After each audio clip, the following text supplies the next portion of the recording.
चिन्तासन्तानहन्तारो यत्पादाम्बुजरेणवः स्वीयानां तान् निजाचार्यान् प्रणमामि मुहुर्मुहुः। यदनुग्रहतो जन्तुः सर्वदुःखातिगो भवेत् तमहं सर्वदा वन्दे श्रीमद्वल्लभनन्दनम्। अज्ञानतिमिरान्धस्य ज्ञानाञ्जनशलाकया चक्षुरुन्मीलितं येन तस्मै श्रीगुरवे नमः।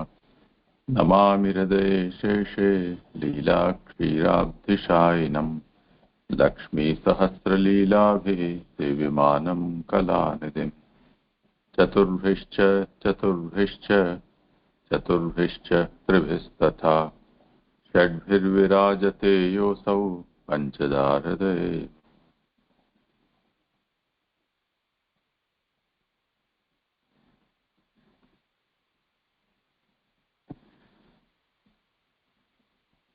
प्रणाम जेजे।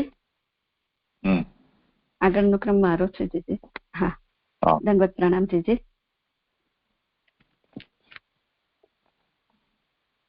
આનંદરૂપ હરિની લીલા એ શ્રીમદ ભાગવત શાસ્ત્રનો અર્થ છે। અત્યારે આપણે ત્રીજા સ્કંદ સર્ગ લીલાનું ચિંતન કરી રહ્યા છે। તે અંતર્ગત મુક્તિ જીવ સૃષ્ટિ પ્રકરણ જે 13 થી 19 અધ્યાયનું છે, તેમાં 16મો અધ્યાય ભગવદ વાક્ય વડે બ્રાહ્મણનું સાંત્વન અને જય વિજયના પતનથી ભગવદ વિભૂતિનો આવેશ એનું નિરૂપણ 16મા અધ્યાયમાં છે। આપણે ભાગવતાર્થ પ્રકરણમાં જોઈને આવ્યા કે શ્લોક 4 થી 11માં ભગવાન મોહ કરે તેવા વચનોથી શનક આદિ ઋષિઓને મોહ ઉત્પન્ન કરે છે।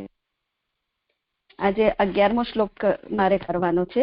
એમાં આપણે ગઈકાલે 10મા શ્લોકમાં જોયું કે જે બ્રાહ્મણનો અપરાધ 9મા શ્લોકમાં બ્રાહ્મણનું ઉત્તમ સ્વરૂપ જોયું અને 10મા શ્લોકમાં એમ કહી રહ્યા છે કે જો બ્રાહ્મણ સહન કરતો નથી અથવા તો બ્રાહ્મણનો વિરોધી છે તેઓને મારા ક્રોધના નયનો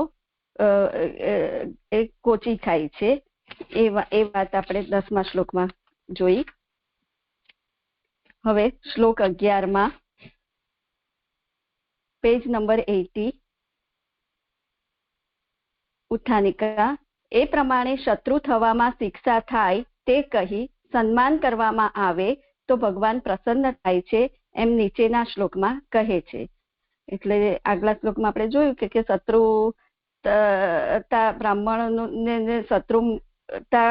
બ્રાહ્મણો સાથે કરવામાં જે શિક્ષા થાય છે એની વાત કરી। હવે અહીંયા 11મા શ્લોકમાં બ્રાહ્મણોનું સન્માન કરવામાં આવે તો ભગવાન પ્રસન્ન થાય છે। શ્લોક ये ब्राह्मणान् मयि धिया क्षिपतो चर्यन्ति स्तुष्यर्द्रुदः स्मित सुदोक्षित पद्मवक्त्राः वाण्यानुराग कलयात्मज वद गृणन्तः संबोधयन्त्य हमिवाहम् उपाह्यतस्ते। શ્લોકાર્થ જેઓ હું છું એવી બુદ્ધિથી તિરસ્કાર કરતા બ્રાહ્મણોની પણ પ્રસન્ન હૃદયવાળા રહી પૂજા કરે છે। મંદ હાસ્યરૂપ અમૃતથી સિંચાયેલા કમળ જેવા મુખથી સ્નેહની કલાઓવાળી વાણીથી પુત્રની પેઠે તેઓની પ્રશંસા કરતા મારી પેઠે તેમનું સંબોધન કરે છે। તેઓએ મને પ્રાપ્ત કરેલો છે। એટલે ભગવાન આ રીતે કહી રહ્યા છે, એક બોધ આપી રહ્યા છે કે બ્રાહ્મણનું આ રીતે સન્માન કરશે એ એમણે મને પ્રાપ્ત કરેલો છે એમ જ। હવે સુબોધિની જેઓ તિરસ્કાર કરતા બ્રાહ્મણોની પણ પૂજા કરે છે તેઓએ મને જ પ્રાપ્ત કરેલો છે। સર્વ પુરુષાર્થ રૂપ હું જો તેઓની સમીપ રહું તો તેઓને બધા પુરુષાર્થો પ્રાપ્ત થયેલા જ છે। ભગવાન કહી રહ્યા છે કે જો બ્રાહ્મણ યદि તિરસ્કાર કરતા હોય કે ગાળો ભાણતા હોય, અપશબ્દ બોલતા હોય તો તેવા બ્રાહ્મણોની પણ જે પૂજા કરે છે તેઓએ મને જ પ્રાપ્ત કરેલો છે। અને જેમણે મને પ્રાપ્ત કર્યો છે, ભગવાન પોતે સર્વ પુરુષાર્થ રૂપ છે એટલે કહે છે કે સર્વ પુરુષાર્થ રૂપ હું જેઓની સમીપ રહું તો તેઓને બધા પુરુષાર્થ પ્રાપ્ત થયેલા જ છે। એટલે જીવને બધા જ પુરુષાર્થ પ્રાપ્ત થઈ જાય છે એમ કહી રહ્યા છે। જો તેઓની પૂજા બંધુ તરીકે અથવા દુઃખ દેશે એવા ભયથી અથવા લોકમાં અપકીર્તિ થશે એવા ભયથી અથવા દંભથી કરે તો આ ફળ પ્રાપ્ત થતું નથી. પરંતુ હું છું એવી બુદ્ધિથી, એટલે તેઓ મારા દેહરૂપ હોવાથી આ ભગવાન છે એવી બુદ્ધિથી, અથવા બ્રાહ્મણો સંપૂર્ણ રીતે પૂજન કરવા યોગ્ય છે એવી જે મારામાં બુદ્ધિ છે તેવી બુદ્ધિથી તિરસ્કાર કરતા, એટલે ગાળો ભાંડતા બ્રાહ્મણોની પૂજા કરે તો તેવું ફળ પ્રાપ્ત થાય. તેવું ફળ એટલે કે ભગવાનની પ્રાપ્તિ થાય. એટલે અહીં કહી રહ્યા છે કે જે લોકો ભગવાનની બ્રાહ્મણોની પૂજા બંધુ તરીકે એટલે મિત્ર તરીકે, અથવા તો કોઈ ભયથી કે જો હું બ્રાહ્મણની પૂજા નહીં કરું તો મને દુઃખ થશે, દુઃખ દેશે એવા ભયથી, કે પછી લોકમાં અપકીર્તિ થશે એવા ભયથી, અથવા તો દંભથી એમ કે કરવા ખાતર બ્રાહ્મણની પૂજા કરે છે તો તેને મારી પ્રાપ્તિ થતી નથી એમ કહી રહ્યા છે. પરંતુ હું છું એવી બુદ્ધિથી, એટલે આપણે આગળના શ્લોકમાં પણ જોયું કે ઉત્તમ દ્વિજો દૂધણી ગાયો એ ભગવાનના દેહ રૂપ છે. એટલે અહીં એમ જ કહી રહ્યા છે કે હું છું એવી બુદ્ધિથી આ બ્રાહ્મણો ભગવાન રૂપ જ છે, ભગવાનના દેહ રૂપ છે એવી બુદ્ધિથી, અથવા તો બ્રાહ્મણો સંપૂર્ણ રીતે પૂજન કરવા યોગ્ય છે એવી જે મારામાં બુદ્ધિ છે તેવી બુદ્ધિથી. એટલે ભગવાન પોતે જ કહી રહ્યા છે કે હું જેવી રીતે મારામાં જેવી બુદ્ધિ છે, બ્રાહ્મણો સંપૂર્ણ રીતે પૂજન કરવા યોગ્ય છે એવી મારામાં જે બુદ્ધિ રહેલી છે તેવી બુદ્ધિથી તિરસ્કાર કરતા, એટલે ગાળો ભાંડતા બ્રાહ્મણોની પૂજા કરે તો તેવું એટલે કે ભગવાનની પ્રાપ્તિ થાય. એમ બ્રાહ્મણોનો વિરોધ દર્શાવવાથી આ ફળ કોઈ પણ સમયે પ્રાપ્ત થવાનું નથી અને ભગવાનની પ્રાપ્તિ બહુ સહેલાઈથી થાય તેવી નથી એમ સૂચવેલું છે.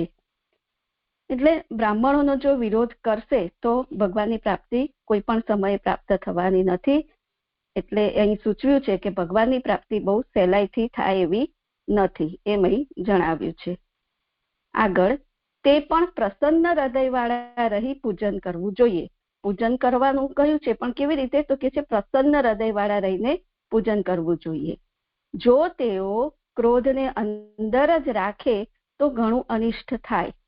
તેથી તેઓ ક્રોધ બહાર કાઢે ત્યારે તેઓનો મારા ઉપર મોટો ઉપકાર થયેલો છે એવું જ્ઞાન હૃદયની પ્રસન્નતા રહેવાનું કારણ છે.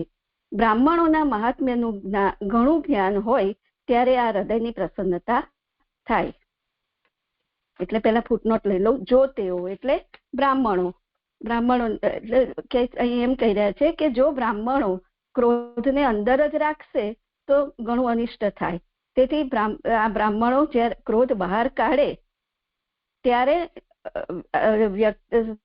પૂજન કરનાર વ્યક્તિ એવું સમજવું જોઈએ કે તે બ્રાહ્મણો મારા પર મોટો ઉપકાર કરી રહ્યા છે, અને એવું જ્ઞાન જ્યારે હૃદયની થાય ત્યારે એ હૃદયની પ્રસન્નતા રહેવાનું કારણ છે. અને આગળ કહી રહ્યા છે ભગવાન કે બ્રાહ્મણોના મહાત્મ્યનું ઘણું જ્ઞાન હોય ત્યારે જ આ હૃદયની પ્રસન્નતા થાય. પછી આગળ કે છે સુબોધિનીમાં, વળી અમૃતરૂપ મંદ હાસ્યથી સિંચાયેલું છે કમલ જેવું મુખ જેઓનું, તેવા રહી તેઓના મહાત્મ્યનું જ્ઞાન હોવા છતાં પણ સ્નેહથી જ તેઓના દોષ સહન કરવા. એટલે કેવી રીતે સહન કરવા દોષ તેવાના બ્રાહ્મણોના, તો કે છે કે મુખ એ મંદ હાસ્ય, અમૃતરૂપ મંદ હાસ્ય મુખ ઉપર રાખવાનું છે, અને બ્રાહ્મણોનું મહાત્મ્યનું જ્ઞાન હોય છતાં પણ, ભલે બ્રાહ્મણોના મહાત્મ્યનું જ્ઞાન છે, એ મહાત્મ્ય જ્ઞાનની સાથે સાથે સ્નેહ સહિત બ્રાહ્મણોના દોષને સહન કરવાના છે. આગળ આનો જ વિસ્તાર કરી રહ્યા છે કે મંદ હાસ્ય છે એને જ વિશેષ સમજાવી રહ્યા છે મહાપ્રભુજી કે મંદ હાસ્ય દેહની અંદર ખળભળાટ વગેરે ઉત્પન્ન થતા નથી એમ જણાવનારું છે. તે તેમના દેહમાં રહેલો સ્નેહનો રસ તેમને દબાવવાથી પ્રગટતો હોવાથી બાળકની પેઠે તે બ્રાહ્મણોએ કરેલ અપરાધ ઘણો સંતોષ કરાવનારો થતો હોવાથી હાસ્ય અમૃત રૂપ છે. એટલે મંદ હાસ્ય જે છે એ દેહની અંદર, એટલે કે અંતઃકરણની અંદર ખળભળાટ ક્ષોભ આદિ દોષો ઉત્પન્ન કરતા નથી એમ જણાવે છે. અને તેમાં રહેલો સ્નેહનો રસ, જે અંતઃકરણમાં જે સ્નેહનો રસ છે એ તેમને દબાવવાથી, એટલે જે દોષ નથી હવે તો એને દબાવવાથી, જે મને આ તેમને દબાવવાથી છે એ એકદમ ખ્યાલ નથી આવતો, પણ હું દોષ સમજી રહી છું. જે ભૂલ હોય તો સુધારવા વિનંતી. જે એ બહુ નથી સ્પષ્ટ થતું છે એ પહેલા સમજી લો. જી હા, એ શ્લોકના પ્રથમ ચરણમાં સ્મિત સુધોક્ષિત એને સમજાવી રહ્યા છે. હા, પદ્મ એ આખા પેરેગ્રાફમાં પદ્મ વક્ત્રા થી આવે છે. હા, પદ્મ વક્ત્રા ત્યાં સુધી છે. હા, સ્મિત સુધા એટલે મંદ હાસ્ય રૂપ અમૃત.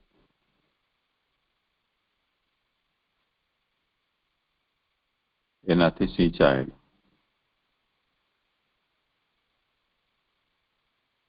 જી એટલે મને છે ને જે આખું આટલું કરી લઉં પછી આ તેમને દબાવવાથી જે કહ્યું છે ને એ નથી ખ્યાલ આવી રહ્યો. રસની નિષ્પત્તિ કેવી રીતે થાય છે એ કહી રહ્યા છે ને. તદ્ગત સ્નેહ રસઃ તન્નિષ્પીડનેન પ્રકટો ભવતિ. જેમ કોઈ પણ ફલ છે કે લીંબુ છે એને આપણે નીચવીએ ત્યારે એમાંથી રસ પ્રકટ થાય. હા જી, એ રીતે સમજવાનું છે. હા, બરાબર થયું. એટલે કહી રહ્યા છે કે તેમના દેહમાં રહેલો, એટલે કે અંતઃકરણમાં રહેલો સ્નેહનો રસ તેમને દબાવવાથી, એટલે એ સ્નેહને દબાવવાથી પ્રકટ થતો હોવાથી બાળકની પેઠે તે બ્રાહ્મણોએ કરેલ અપરાધ ઘણો સંતોષ કરાવનારો થતો હોવાથી હાસ્ય અમૃતરૂપ છે. એટલે દેહમાં રહેલો જે રસ પ્રકટ થયેલો રસ છે તે આ બ્રાહ્મણોને એમણે નો જે અપરાધ છે એને બાળકની પેઠે એને ક્ષમાતુલ્ય સમજીને એને માફ કરી દેવાનો છે. અને એના કારણે એ સ્નેહ કેવો થશે? સંતોષ કરાવનારો થશે.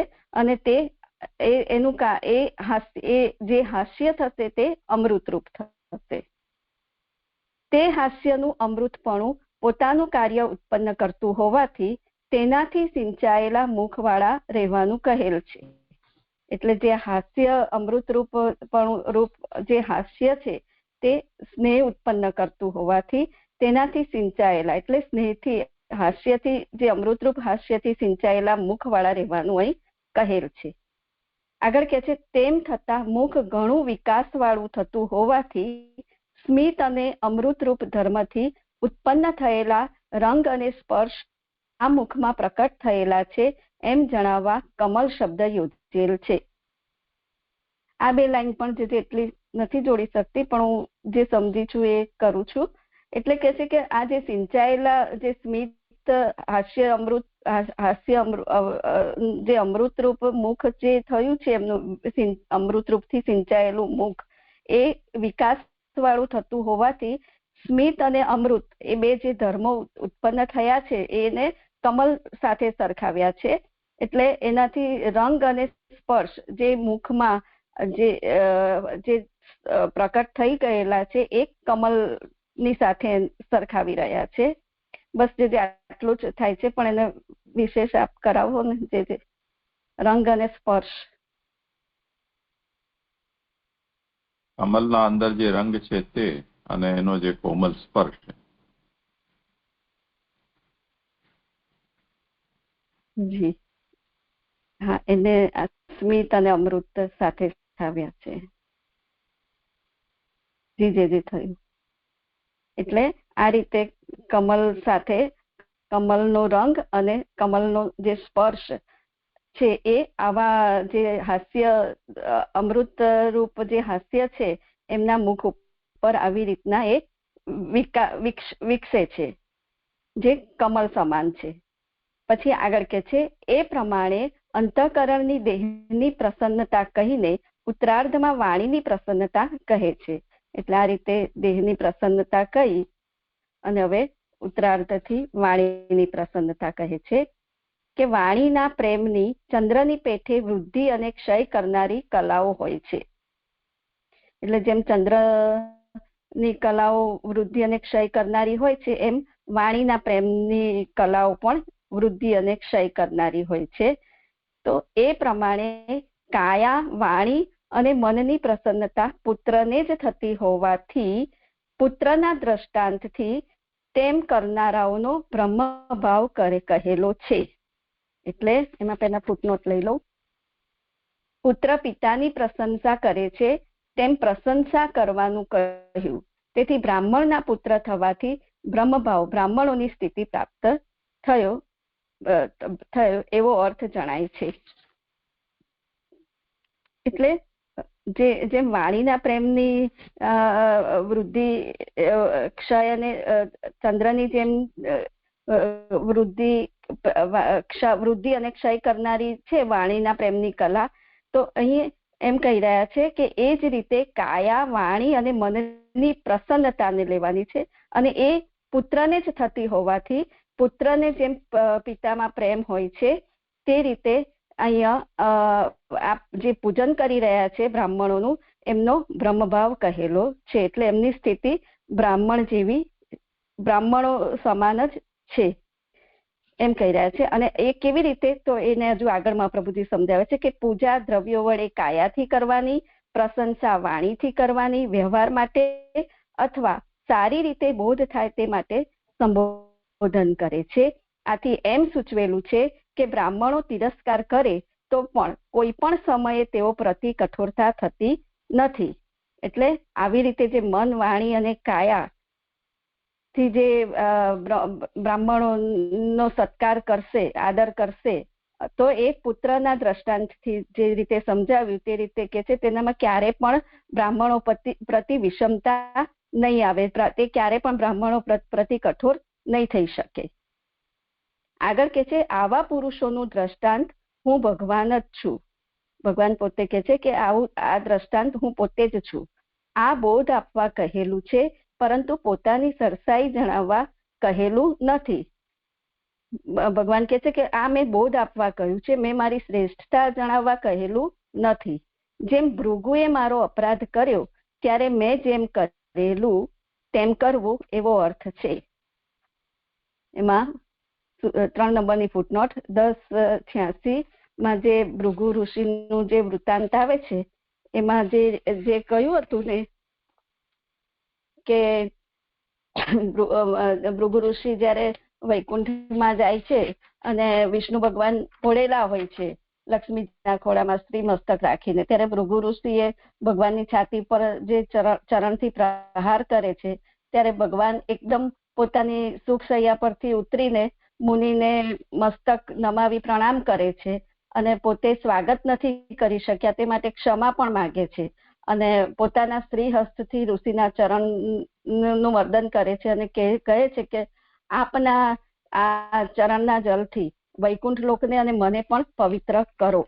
એટલે આ રીતે જે ભગવાને ઋષિ પ્રત્યે જે આદર બતાવ્યો એ અહીં કહી રહ્યા છે કે મેં જે ત્યાં કરેલું એમ કરવું એવો અર્થ છે.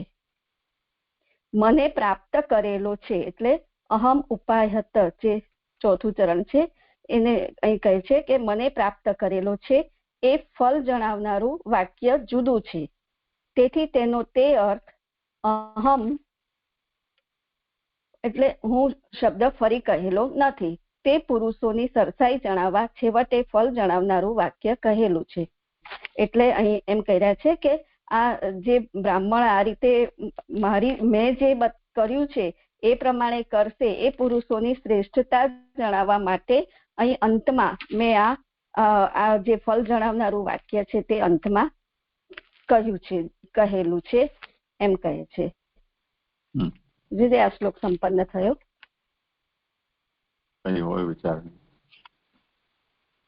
જે આ બ્રહ્મભાવથી જે કહ્યું છે ને એમાં બહુ એટલું સ્પષ્ટતા નથી થઈ. પુત્રના દ્રષ્ટાંતથી વાણી અને મનની પ્રસન્નતા પુત્રને જ થતી હોવાથી જે આ દ્રષ્ટાંતથી કહ્યું છે ને એટલું સારી રીતે નથી સમજાયું મને. એટલે તથા કર્તૃણામ બ્રહ્મભાવો નિરૂપિત, જેમને એટલે બ્રાહ્મણ ગાળો આપતો હોય તેમ છતાં પણ એના અંદર ભગવત ભાવ રાખવો અને ભગવત ભાવ રાખીને એમ માનવું કે એ આપણા ઉપર ઉપકાર જ કરી રહ્યા છે ગાળો આપીને પણ, ને એમાં ભય વગેરેથી નહીં પરંતુ ભગવત બુદ્ધિ રાખીને ને એવું વિચારવું, તો આ બ્રહ્મભાવ જ થયો ને. હા હાજી,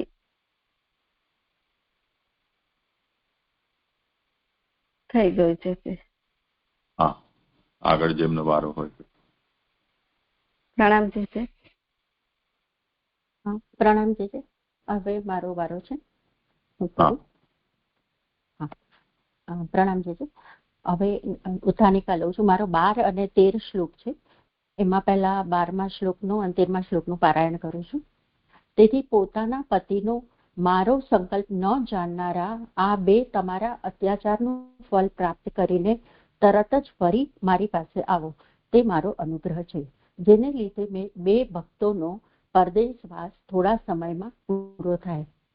અને 13મા શ્લોકનું છે, પછી તેમની કમનીય દૈવી ઋષિઓના કુલને યોગ્ય સરસ્વતીનું શ્રવણ કરીને પણ ક્રોધથી ડસાયેલા તેઓના આત્માને તૃપ્તિ થઈ નહીં. હવે 12મા શ્લોકની ઉત્થાનિકા. નીચેના શ્લોકમાં આ વર્ણનનો ચાલુ પ્રસંગમાં ઉપયોગ કહે છે. એટલે જે અત્યારે 4 થી 11 શ્લોક સુધી ભગવાને જે બ્રાહ્મણોની સરસાઈ કહી, તો હવે એનો શું આ અત્યારે જે પ્રસંગ ચાલી રહ્યો છે સનકાદિક અને જય વિજયનો, તો એમાં શું ઉપયોગ છે તેનું હવે આ શ્લોકથી કહી રહ્યા છે. શ્લોક. તન્મે સ્વભર્તુઃ અવસાયમ અલક્ષ્યમાણો યુષ્મદ વ્યતિક્રમ ગતિમ પ્રતિપદ્ય સદ્યઃ ભૂયો મમાંતિકમ ઇતામ તદ અનુગ્રહો મે યત કલ્પતામ અચિરતો વૃત્તયોઃ વિર્વાસઃ. તેથી પોતાના પતિનો મારો સંકલ્પ ન જાણનારા આ બે તમારા અત્યાચારનું ફળ પ્રાપ્ત કરીને તરત જ ફરી મારી પાસે આવો, તે મારો અનુગ્રહ છે, જેને લીધે બે ભક્તોનો પરદેશવાસ થોડા સમયમાં પૂરો થાય. સુબોધનીજી. કારણ કે બ્રાહ્મણોનું સ્વરૂપ આવા પ્રકારનું છે. આવા એટલે જે ભગવાને હમણાં બે આપણે જે બ્રહ્માજીએ કહ્યું અને ભગવાને જે વચન કહ્યા 4 થી 11 શ્લોકમાં, તો એ બ્રાહ્મણોનું સ્વરૂપ ભગવાને દર્શાવ્યું છે. તો અહીં કહી રહ્યા છે કે બ્રાહ્મણોનું સ્વરૂપ આવા પ્રકારનું છે અને મેં એવું વિચારેલું છે. એટલે ભગવાને સ્વરૂપનું પણ વર્ણન કર્યું અને પછી પોતે પણ બ્રાહ્મણો માટે આવી સરસાઈ વિચારે છે તેવું અહીં કહેલું છે. અને કે છે કે તે ન જાણવાના લીધે, એટલે જય અને વિજય એ જાણતા ન હતા, તેને લીધે તે બે તમારા અત્યાચારનું ફળ પ્રાપ્ત કરીને ફરી મારી પાસે આવો. એટલે આપણે જે સનકાદી મુનિઓએ જે જય અને વિજય જે શ્રાપ આપ્યો છે ક્રોધને વશ થઈને, તો અહીં ભગવાન કહી રહ્યા છે કે એ જે તમારા ઉપર જેમને અત્યાચાર કર્યો, તો એનું જે એમને તમે શ્રાપ આપ્યો છે, તો એ પૂર્ણ કરીને ફરી મારી પાસે આવો. આ ભક્તિનું રક્ષણ થાય તે માટે મારો અનુગ્રહ છે. એટલે અહીં ભગવાન આગળના આપણે શ્લોકમાં જોયું 3:15-28માં કે એમને કામ, ક્રોધ અને લોભ એ ત્રણેય થઈ ગયા હતા જે ભક્તિમાં બાધક અડચણરૂપ છે.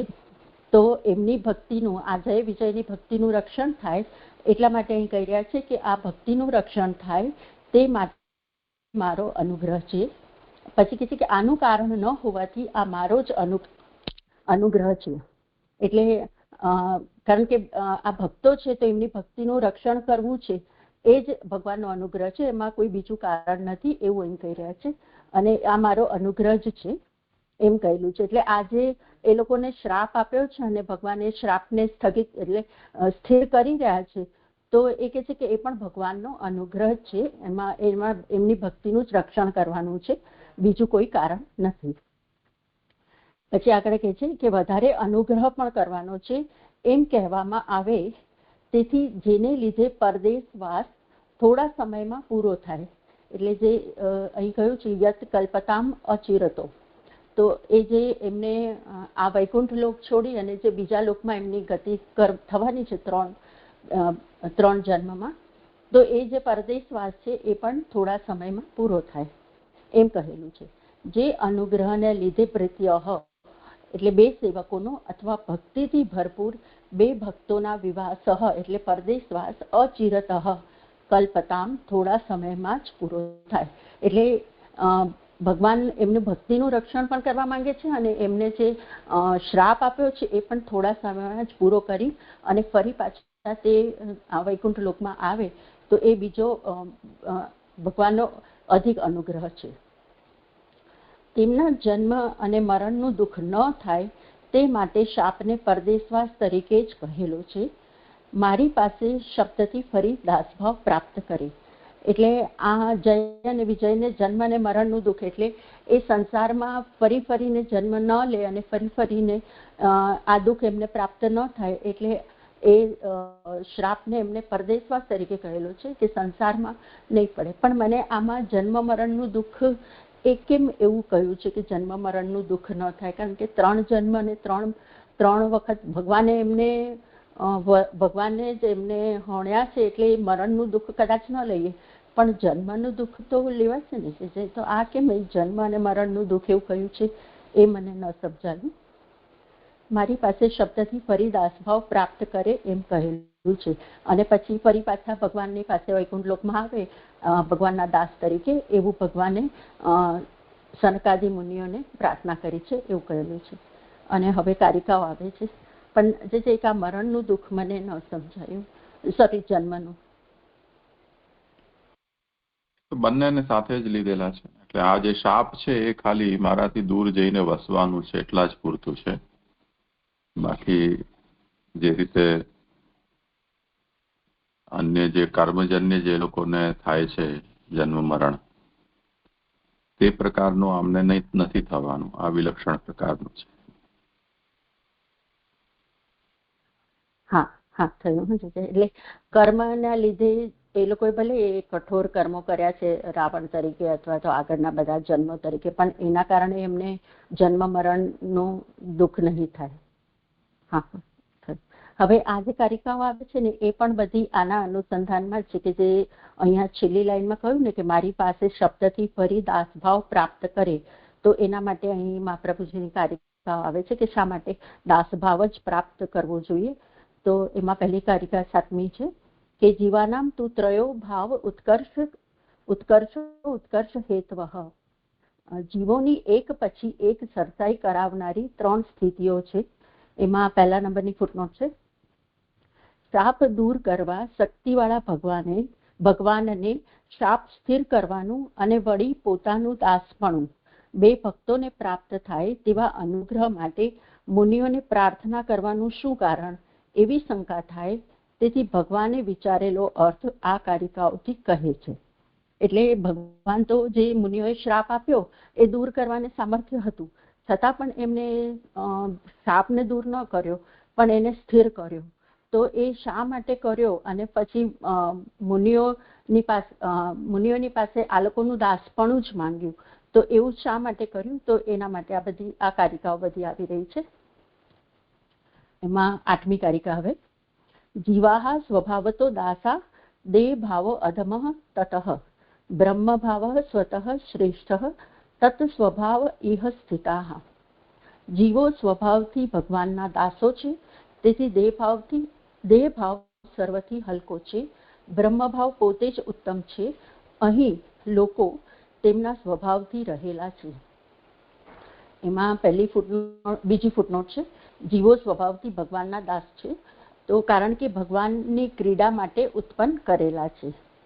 એટલે અહીંયા જે બી જીવો છે ચાહે તે વૈકુંઠ લોકમાં હોય કે અહીં પૃથ્વી પર હોય, પણ મને એવું લાગે છે કે આ વૈકુંઠ લોકની જ વાત થતી હોય.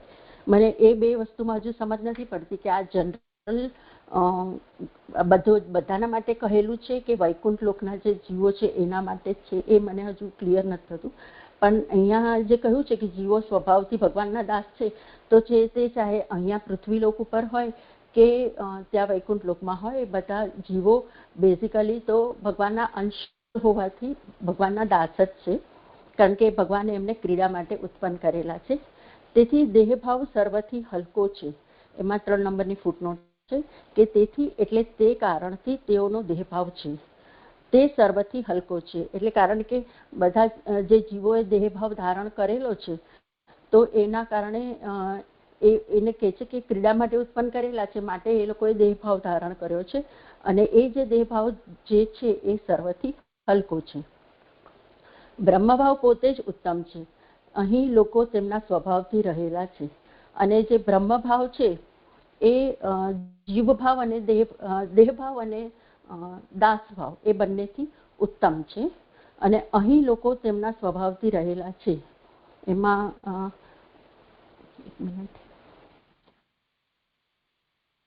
ત્રીજી ફૂટનોટમાં તેથી એટલે તે કારણથી તેઓનો દેહભાવ છે તે સર્વથી હલકો છે. તેથી દેહભાવ વિનાનો દાસભાવ જીવોની સરસાઈ કરાવનારો છે. એટલે જે જીવો જે છે એમને જો દેહભાવ ન હોય અને માત્ર દાસભાવ હોય, એટલે જે વૈકુંઠના જીવો છે એ લોકો બધામાં દાસભાવ વધારે છે, જીવભાવ નથી, તો એ એમની સરસાઈ કરાવનારો છે એવું અહીંયા કહ્યું. અને પછી હવે ચોથી ફૂટનોટમાં આવે છે કે બ્રહ્મભાવ પોતે જ ઉત્તમ છે. તો ઉત્તમ એટલે સ્વાભાવિક દાસભાવથી ઉત્તમ. જે જીવોનો જે સ્વાભાવિક દાસભાવ છે વૈકુંઠના જીવોનો, એના કરતા આ બ્રહ્મભાવ છે એ પોતે બ્રહ્મભાવ હોવાથી જ એ ઉત્તમ છે, એટલે સ્વતઃ જ એ ઉત્તમ છે.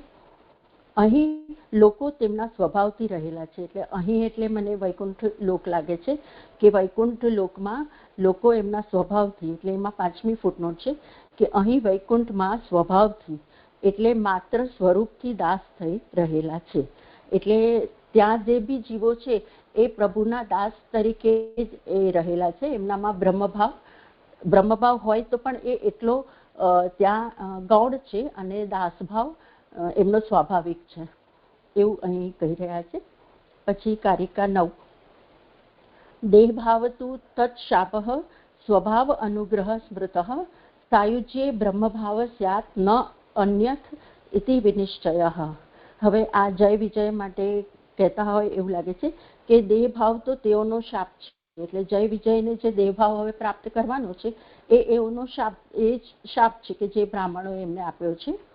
સ્વભાવ ભગવાને વિચારેલો અનુગ્રહ છે. સ્વભાવ એટલે જે એમનો દાસભાવ છે, જે આપણે હમણાં શ્લોકમાં ઉપર જોયું કે ભગવાન ઈચ્છી રહ્યા છે કે એ લોકો દાસભાવ ફરી પ્રાપ્ત કરીને આવે, તો એ ભગવાનનો વિચારેલો અનુગ્રહ છે. બ્રહ્મભાવ સાયુજ્ય પ્રાપ્ત થાય ત્યારે થાય, નહીં તો ન થાય એવો નિશ્ચય છે. એટલે જે બ્રહ્મભાવ છે એ તો જો પ્રભુને એ બ્રહ્મભાવનું દાન કરવું હોય તો એ પ્રભુ દાન કરે, અને ન કરે તો કરે, નહીતર ન કરે. એટલે થાય તો થાય, નહીતર ન થાય એવું અહીં કહી રહ્યા છે. એમાં 7મી ફૂટનોટ છે. 6ઠ્ઠી 1 મિનિટ રહી ગઈ. છઠ્ઠી કે દેહભાવ તો તેઓનો શાપ છે. એમાં 6ઠ્ઠી ફૂટનોટ છે કે પાછો સનક વગેરેના શાપથી તેઓને દેહભાવ પ્રાપ્ત થાય છે. એટલે જય વિજયને દેહભાવ પ્રાપ્ત હવે ફરી થયો. એ લોકોનો દાસભાવ હતો, પરંતુ હવે ફરી સનકાદી ઋષિઓએ એમને શ્રાપ આપ્યો છે, તો હવે એ લોકોને ફરી દેહભાવ પ્રાપ્ત થાય છે. તેમ છતાં તે દેહભાવથી ઉત્તમ સ્વભાવ એટલે માત્ર સ્વરૂપથી દાસભાવ છે તે જ ભગવાને વિચારેલ અનુગ્રહ છે. એટલે આ દેહભાવથી જે શ્રેષ્ઠ છે સ્વાભાવિક દાસભાવ, તે ભગવાને એમના ઉપર કરેલો જય વિજય ઉપર કરેલો અનુગ્રહ છે. અને હવે 7મી ફૂટનોટ કે બ્રહ્મભાવ સાયુજ્ય પ્રાપ્ત થાય ત્યારે થાય, નહીં તો ન થાય. તો એમાં 7મી ફૂટનોટ છે કે માત્ર સ્વરૂપથી દાસભાવમાં દેહભાવ પણ હોવાથી તે ઉપયોગી નથી. તેથી બ્રહ્મભાવ સાથે દાસભાવ હોવાની જરૂર હોવાથી તે કેમ ભગવાને ભક્તો માટે ન માંગ્યો એવી શંકા થાય. તેથી આ કહેલ છે. એટલે અહીં એવી શંકા પહેલા ઉઠાવી રહ્યા છે કે ભગવાનને દાસભાવ માંગ્યો પણ બ્રહ્મભાવ કેમ ન માંગ્યો. તો અહીં એ કહી રહ્યા છે કે માત્ર સ્વરૂપથી દાસભાવમાં દેહભાવ પણ હોવાથી તે ઉપયોગી નથી. એટલે જે દાસ છે એ લોકોમાં, મને થોડું સમજાવતા નથી આવડતું, પણ મને એટલું સમજાયું કે ભગવાને અહીં બ્રાહ્મણો સનકાદી મુનિઓ પાસે આ લોકોનો બ્રહ્મભાવનું પ્રાર્થના નથી કરી, પણ એ લોકોનું દાસભાવ એ લોકોને ફરીથી પ્રાપ્ત થાય એની પ્રાર્થના કરી છે. એટલે એના માટે શંકા કરી રહ્યા છે કે ભગવાને દાસભાવની જ કેમ પ્રાર્થના કરી છે, બ્રહ્મભાવની કેમ નથી કરી. એના માટે આ કહ્યું છે કે બ્રહ્મભાવ સાયુજ્ય પ્રાપ્ત થાય ત્યારે થાય, નહીં તો ન થાય. જે આટલું મને આમાં સમજાયું છે, પણ આ 7મી ફૂટનોટમાં જે આગળ લખ્યું છે ને શંકા, એ શંકા મને બરાબર નથી સમજાતી. આગળ કરું છું જે કે પછી શું લખ્યું છે? આ જે 7મી ફૂટનોટમાં કહ્યું ને કે માત્ર સ્વરૂપથી દાસભાવમાં દેહભાવ પણ હોવાથી તે ઉપયોગી નથી. તેથી બ્રહ્મભાવ સાથે દાસભાવ હોવાની જરૂર હોવાથી તે કેમ ભગવાને ભક્તો માટે ન માંગ્યો? તો દાસભાવમાં દેહભાવ પણ હોવાથી તે ઉપયોગી નથી. તો દેહભાવ તો ન હોવો જોઈએ દાસભાવમાં, પણ પછી આ કહ્યું કે તેથી બ્રહ્મભાવ સાથે દાસભાવ હોવાની જરૂર હોવાથી તે કેમ ન માંગ્યો? તો એ કેમ ન માંગ્યો ને એ પ્રભુને નથી આપવો એ બરાબર અહીંયા સમજાયું, પણ આ મને કેવી રીતે આ શંકા સમજવાની એ નહીં ખ્યાલ આવતો કે બ્રહ્મભાવ સાથે દાસભાવ હોવાની જરૂર હોવાથી તે કેમ ભગવાનને ન માંગ્યા, એ કેમ ન માંગ્યા એ મને ન સમજાયું. એટલે એનું કારણ આપણે આ વિષયમાં પહેલે એક વાત સમજાવી હતી કે જે શબ્દ ઉપર ટિપ્પણી હોય છે એ ટિપ્પણીને આપણે પહેલે વાંચીએ અને તે પછી એ શબ્દને વાંચીએ તો એ વાત સ્પષ્ટ થાય. એ જેટલા લોકો પણ પ્રસ્તુતિ કરતા હોય કે વાંચતા હોય સમજવા માટે, એ લોકોએ આ વાત લક્ષ્યમાં લેવી જોઈએ. અહીંયા એમ કહ્યું છે કે સાયુજ્ય પ્રાપ્ત થાય ત્યારે બ્રહ્મભાવ થાય, નહીં તો ન થાય. આ એક પ્રિન્સિપલ છે કે જેમને પણ સાયુજ્ય આપવું હોય એને ભગવાન બ્રહ્મભાવ અપાવે કે કરાવે. હવે આમને તો સાયુજ્ય તો આપવું નથી અને એ ભગવાનના અધીન છે આ વસ્તુ. તો પ્રભુ આપે તો જ થાય, અથવા પ્રભુ જો આ વાતને વિચારી રહ્યા છે તો પ્રભુ એ વાતને જાણે છે કે સાયુજ્ય જો થશે તો જ એમને બ્રહ્મભાવ થશે, અન્યથા નહીં થાય. તો એમાં એટલી અનિશ્ચિતતા રહેલી છે, એ કારણે એ ન માંગી.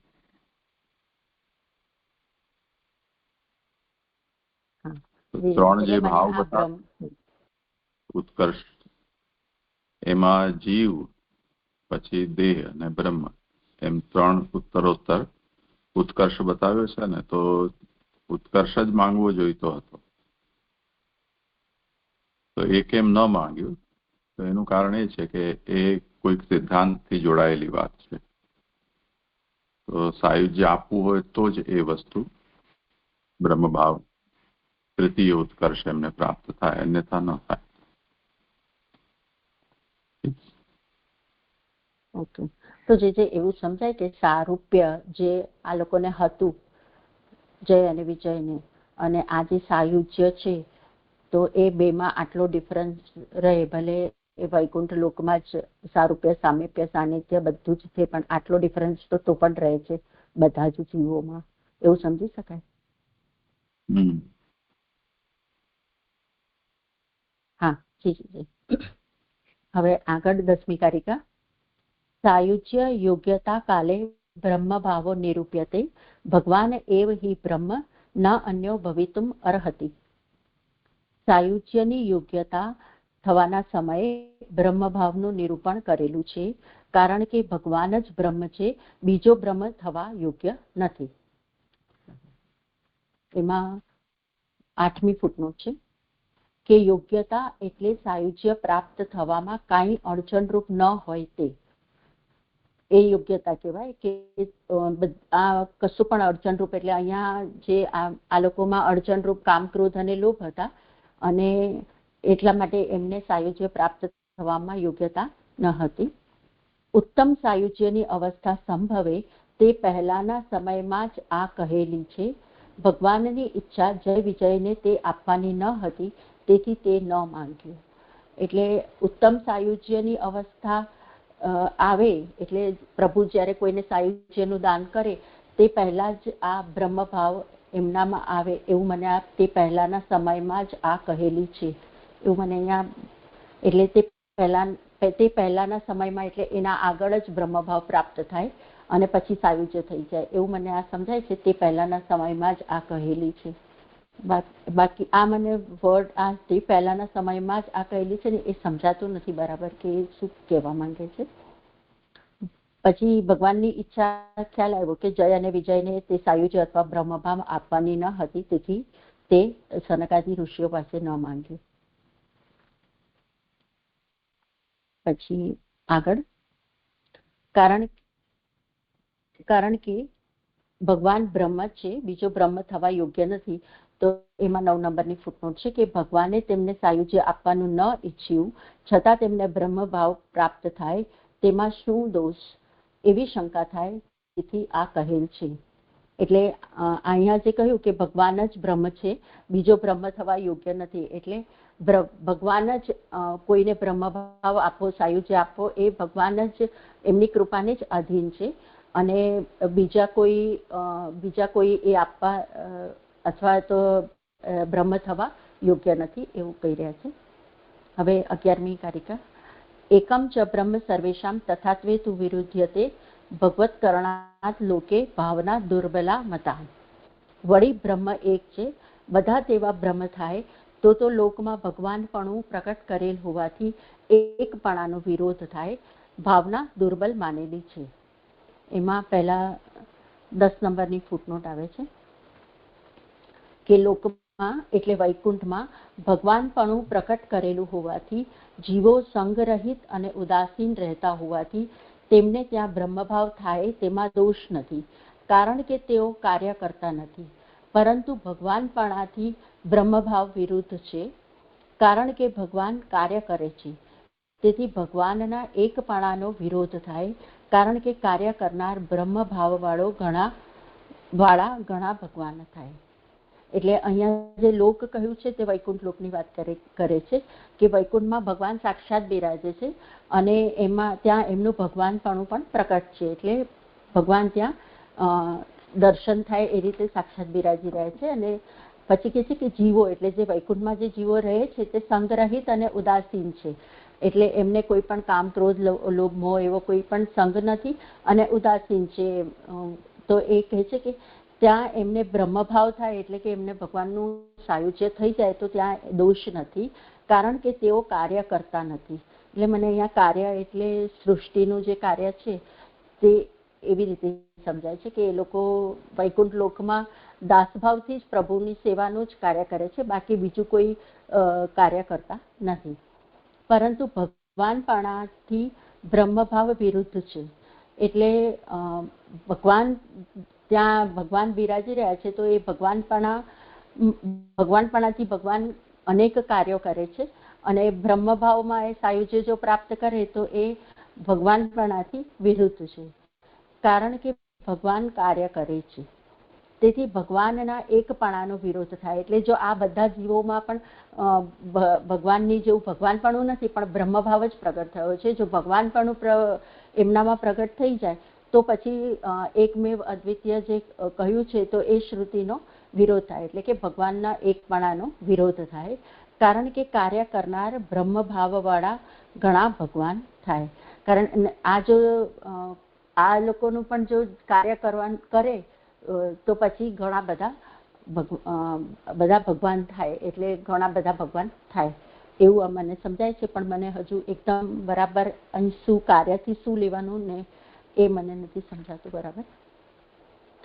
અને પછી છે કે ભાવના દુર્બલ માનેલી છે, તો એમાં 11 નંબરની ફૂટનોટ છે કે ત્યારે ઉપાસનામાં બ્રહ્મભાવની કલ્પના કેમ કરાય છે, એટલે ઉપાસના માર્ગ જે વેદમાં બતાવ્યો છે તો ત્યાં કે બ્રહ્મભાવની કલ્પના કેમ કરાય છે એવી શંકા થાય, તેથી આ કહેલ છે કે ઉપાસના સમયે બ્રહ્મભાવ થતો નથી, પણ પોતે બ્રહ્મ છે એમ ઉપાસના કરનાર માને છે.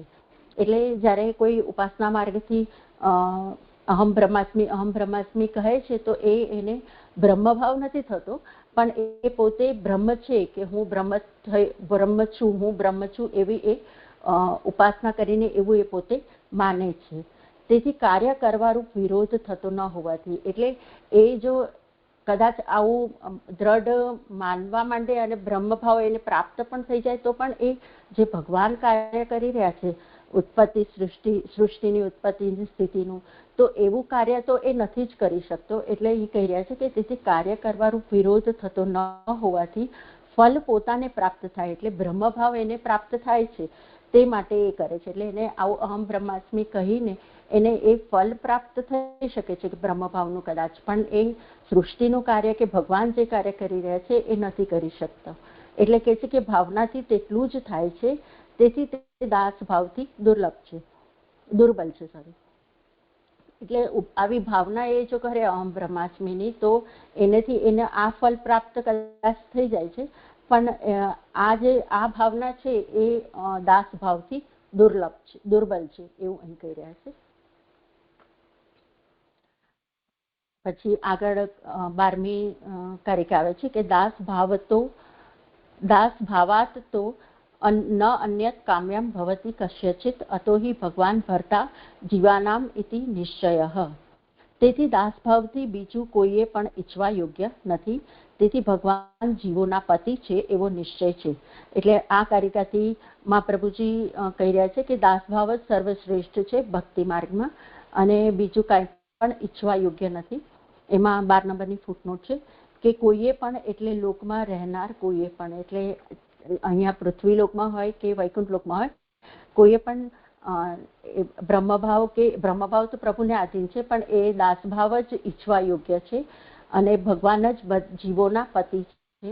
એમાં 12 નંબરની ફૂટનોટ 13 નંબરની છે કે પતિ એટલે સર્વનો નિર્વાહ કરનાર, એટલે ભગવાન બધાનું રક્ષણ કરનાર છે અને નિર્વાહ કરનાર છે એવો નિશ્ચય છે. પછી 13મી કારિકા છે કે અભિપ્રાય તું તસ્યાપી બ્રહ્મભાવમ અભિસુભિ બ્રાહ્મણા અતિક્રમો નૈવ કર્તવ્ય ઇતિ નિશ્ચયઃ. તેનો પણ અભિપ્રાય તો એવો છે કે બ્રહ્મભાવ ઈચ્છનારાઓએ બ્રાહ્મણોનો અત્યાચાર ન જ કરવો એવો નિશ્ચય છે. એટલે આ આખું અહીંયા કહીને દાસભાવ કેમ પ્રભુએ માગ્યો એ અહીં કહ્યું, જે ભગવાને છેલ્લે કહ્યું કે મારી પાસેથી ફરી દાસભાવ પ્રાપ્ત કરે અને મારી પાસે આવે, એવું જે કહ્યું તે અહીંયા કેમ દાસભાવ જ ભગવાને માંગ્યો છે એનું અહીંયા કહી, અને છેલ્લે 13મી કારિકામાં મહાપ્રભુજી એવું કહી રહ્યા છે કે ચાહે બ્રહ્મભાવ ઈચ્છતા હોય કે દાસભાવ ઈચ્છતા હોય, પણ બ્રાહ્મણોનો અત્યાચાર, બ્રાહ્મણોની ઉપર તો અત્યાચાર કોઈ પણ પેલામાં ન કરવો જોઈએ એવો નિશ્ચય છે. અતો દંડસ્તુ સોઢવ્યો ન ચેત અગ્રે ફલમ ન તત. તેથી શિક્ષા તો સહન કરવી જોઈએ, જો ન સહન કરે તો ભવિષ્યમાં તે ફલ પ્રાપ્ત ન થાય. એટલે છેલ્લે આ આખું જે શ્લોક છે એનું અહીં કહી રહ્યા છે કે જે આ જય અને વિજયને શ્રાપ પ્રાપ્ત થયો છે, તો એમને એ શ્રાપ પ્રમાણે 3 જન્મની શિક્ષા તો સહન કરવાની જ છે. જો એ શિક્ષા ન સહન કરે તો જે ભગવાને એમને કહ્યું છે કે થોડા સમયમાં પાછા આવીને મારી પાસે ફરીથી દાસભાવ પ્રાપ્ત કરશે, તો એ એમને ફલ પ્રાપ્ત નહીં થાય. એ પ્રમાણે ભગવાને શાપને સ્થિર કર્યો. એટલે આ પ્રમાણે ભગવાને જે શંકાદિક મુનિઓએ જે શ્રાપ આપેલો છે જય વિજયને, એને પણ એક્સેપ્ટ કર્યો, એટલે સ્થિર કર્યો, એટલે એ યથાવત રાખ્યો એવું આ શ્લોક અને કારિકાઓમાં સમજાયું. પણ મને આજે જે છે 10મી ફૂટનોટમાં કહ્યું ને એ મને થોડુંક બરાબર નહીં સમજાયું, અને જે 11મીમાં મેં સમજાવ્યું ને એ બરાબર છે કે નહીં ને એ મને જરાક આપને વિનંતી છે. 2, 10 અને 11મી ફૂટનોટ થોડું સમજાવો. એટલે બ્રહ્મભાવ પ્રાપ્ત થાય, જેમ કહ્યું ને કે બ્રહ્મ એક છે, બધા એવા થાય તો લોકમાં ભગવાન પણ પ્રકટ કરેલું હોવાથી વિરોધ થાય. એટલે ભગવાન તો કોઈ એક જ હોય. બ્રહ્મભાવ માની લો કે ભગવાન કૃપા કરીને કોઈને પ્રદાન કરે, પણ એતાવતા જેને બ્રહ્મભાવ પ્રાપ્ત થયો છે એ કંઈ ભગવાન ન બની જાય, કેમ કે ભગવત્તા પ્રકટ ભગવાને કરેલી છે પોતાના ભીતર. પોતાના અંદર પ્રગટ કરેલી છે. એટલે ભગવાન જેવું કરે એટલે દાખલા તરીકે સર્વનિયામકતા કે સર્વનિર્વાહક.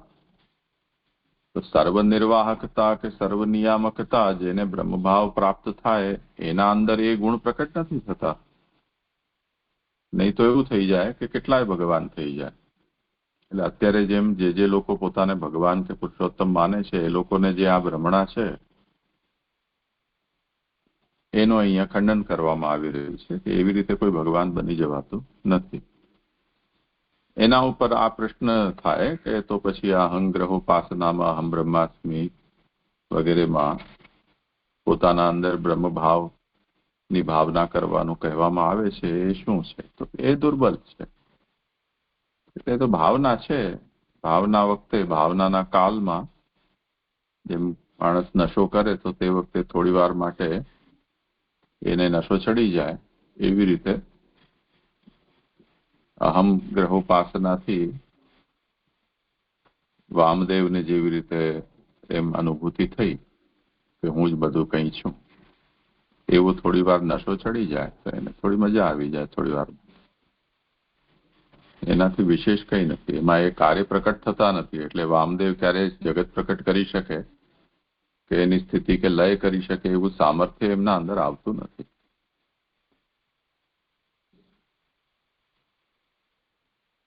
હાજી, સરસ થયું. હવે ક્લિયર થયું. અને આ શ્લોક સંપન્ન થયો છે. બીજા કોઈને કઈ પ્રશ્ન હોય તો? ના, નથી થયું. આગળ 13મો લેખ. એ પ્રમાણે ભગવાન પ્રસન્ન થયા છે એમ જાણીને દુઃખથી મુક્ત થયેલા મુનિઓએ સારી રીતે તેમની સ્તુતિ કરી એમ કહેવા આરંભમાં તેમના વચનથી તેઓનું દુઃખ દૂર થયું એમ નીચેના શ્લોકોથી આરંભી 3 શ્લોકોથી કહે છે.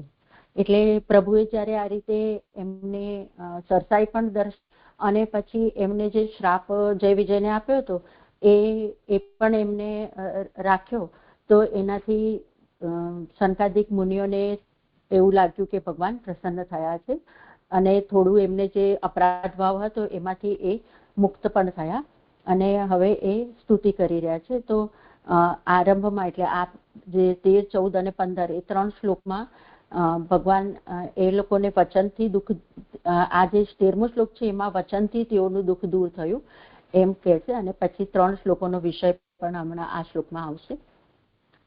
બ્રહ્માવાચ અથ તસ્ય ઉશંતિમ દેવીમ ઋષિકુલ્યામ સરસ્વતીમ ના સ્વાદ્યમ મન્યુ દ્રષ્ટાનામ તેષામ આત્મ અપી અતૃપ્યત.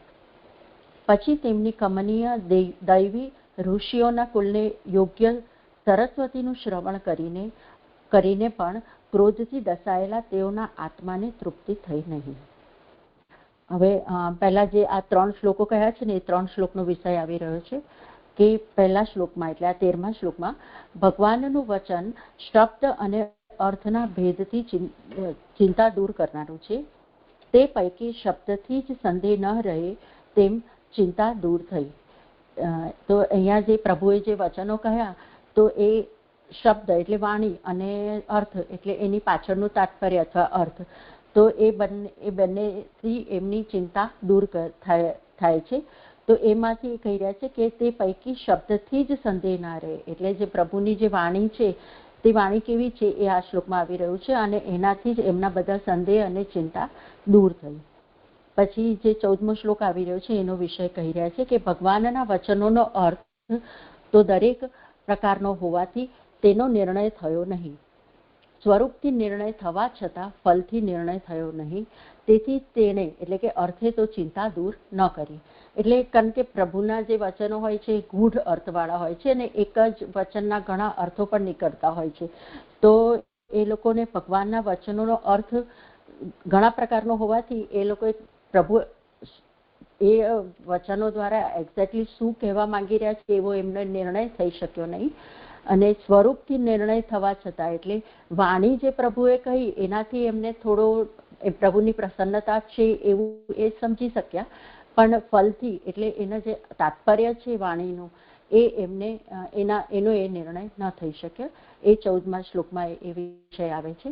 અને ત્રીજું એટલે કે 15મા શ્લોકમાં છતાં પણ દર્શન કરેલ સાધન બલવાન હોવાથી બધુએ અંતઃકરણ ચિંતાવાળું હોવા છતાં નિર્મલ થયું.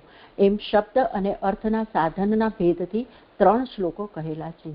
એટલે કારણ કે પ્રભુ સાક્ષાત એમની સામે બિરાજી રહ્યા છે અને એમને આવા મધુર વચનો કહ્યા છે, તો એનાથી એમનું અંતઃકરણ ચિંતાવાળું હતું કે એમને અપરાધ ભાવ પણ હતો અને એમને ક્રોધ કરેલું એના કારણે પણ એમને થોડું હૃદયમાં દુઃખ હતું. તો આવું એમનું અંતઃકરણ હતું, છતાં પણ એ પ્રભુના શબ્દોથી અને પ્રભુના હોવાથી જ એ થોડું નિર્મલ થયું. એમ આ 3 શ્લોકોનો આ વિષય છે. હવે આ શ્લોકનું આવી રહ્યું છે કે આરંભમાં શબ્દથી તેઓને સુખ થયું. એટલે જે પ્રભુએ એમને વચનો કહ્યા તો એ વચનો માત્ર સાંભળીને શ્રવણ કરવાથી જ એઓને સુખ થયું. એમ આ શ્લોકથી કહે છે. અથ એટલે પછી, શબ્દથી અર્થનો વિચાર કરેલો ન હતો એમ જણાવવા જુદો આરંભ કરેલો છે. એટલે જે અર્થ કહ્યું છે તો અહીંયાથી જુદો આરંભ થયો છે. અને એ અહીંયા એવી રીતે કહી રહ્યા છે કે માત્ર એ લોકોએ શબ્દ જ સાંભળ્યા છે, અર્થના કે તાત્પર્યનો એમને એ નિર્ણય કરી શક્યા ન હતા. હવે જે પ્રભુની વાણી હતી એના વિશેષણો અહીંયા આવી રહ્યા છે. ઉશંતિમ એટલે કમનીય, મધુર. આ વિશેષણથી તે વાણી દુઃખ દૂર કરનારી હોવાનું સ્વરૂપ કહ્યું. એટલે જે પ્રભુએ જે વાણી કહી તો એમનાથી એમનું દુઃખ એ માત્ર સાંભળીને શ્રવણ કરીને જ એમનું જે દુઃખ હતું, એમને જે અંતઃકરણમાં અપરાધ ભાવ હતો અને ક્રોધ પણ હતો અને ક્રોધથી એ થોડા ડસાયેલા હતા, પણ એમનું અંતઃકરણમાં થોડો અપરાધ ભાવનું દુઃખ દૂર કર્યું. એવું આ વાણીનું સ્વરૂપ હતું. એટલે કે વાણી એટલી મધુર હતી.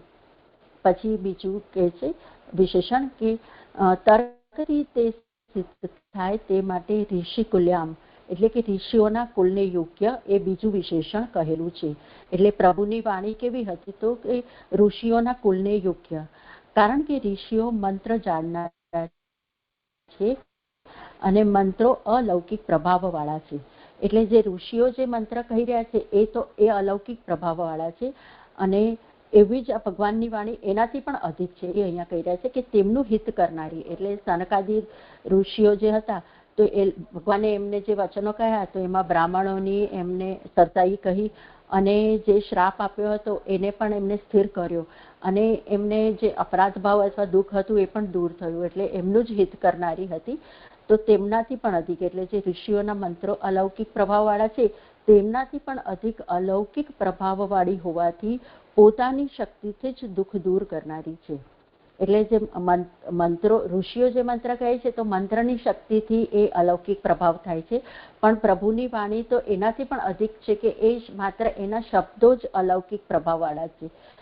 એવું કહી રહ્યા છે કે એ જે પ્રભુના વચનો છે એની પોતાની શક્તિથી જ આ સનકાદી લોકોને દુઃખ, ઋષિઓને દુઃખ દૂર થયું.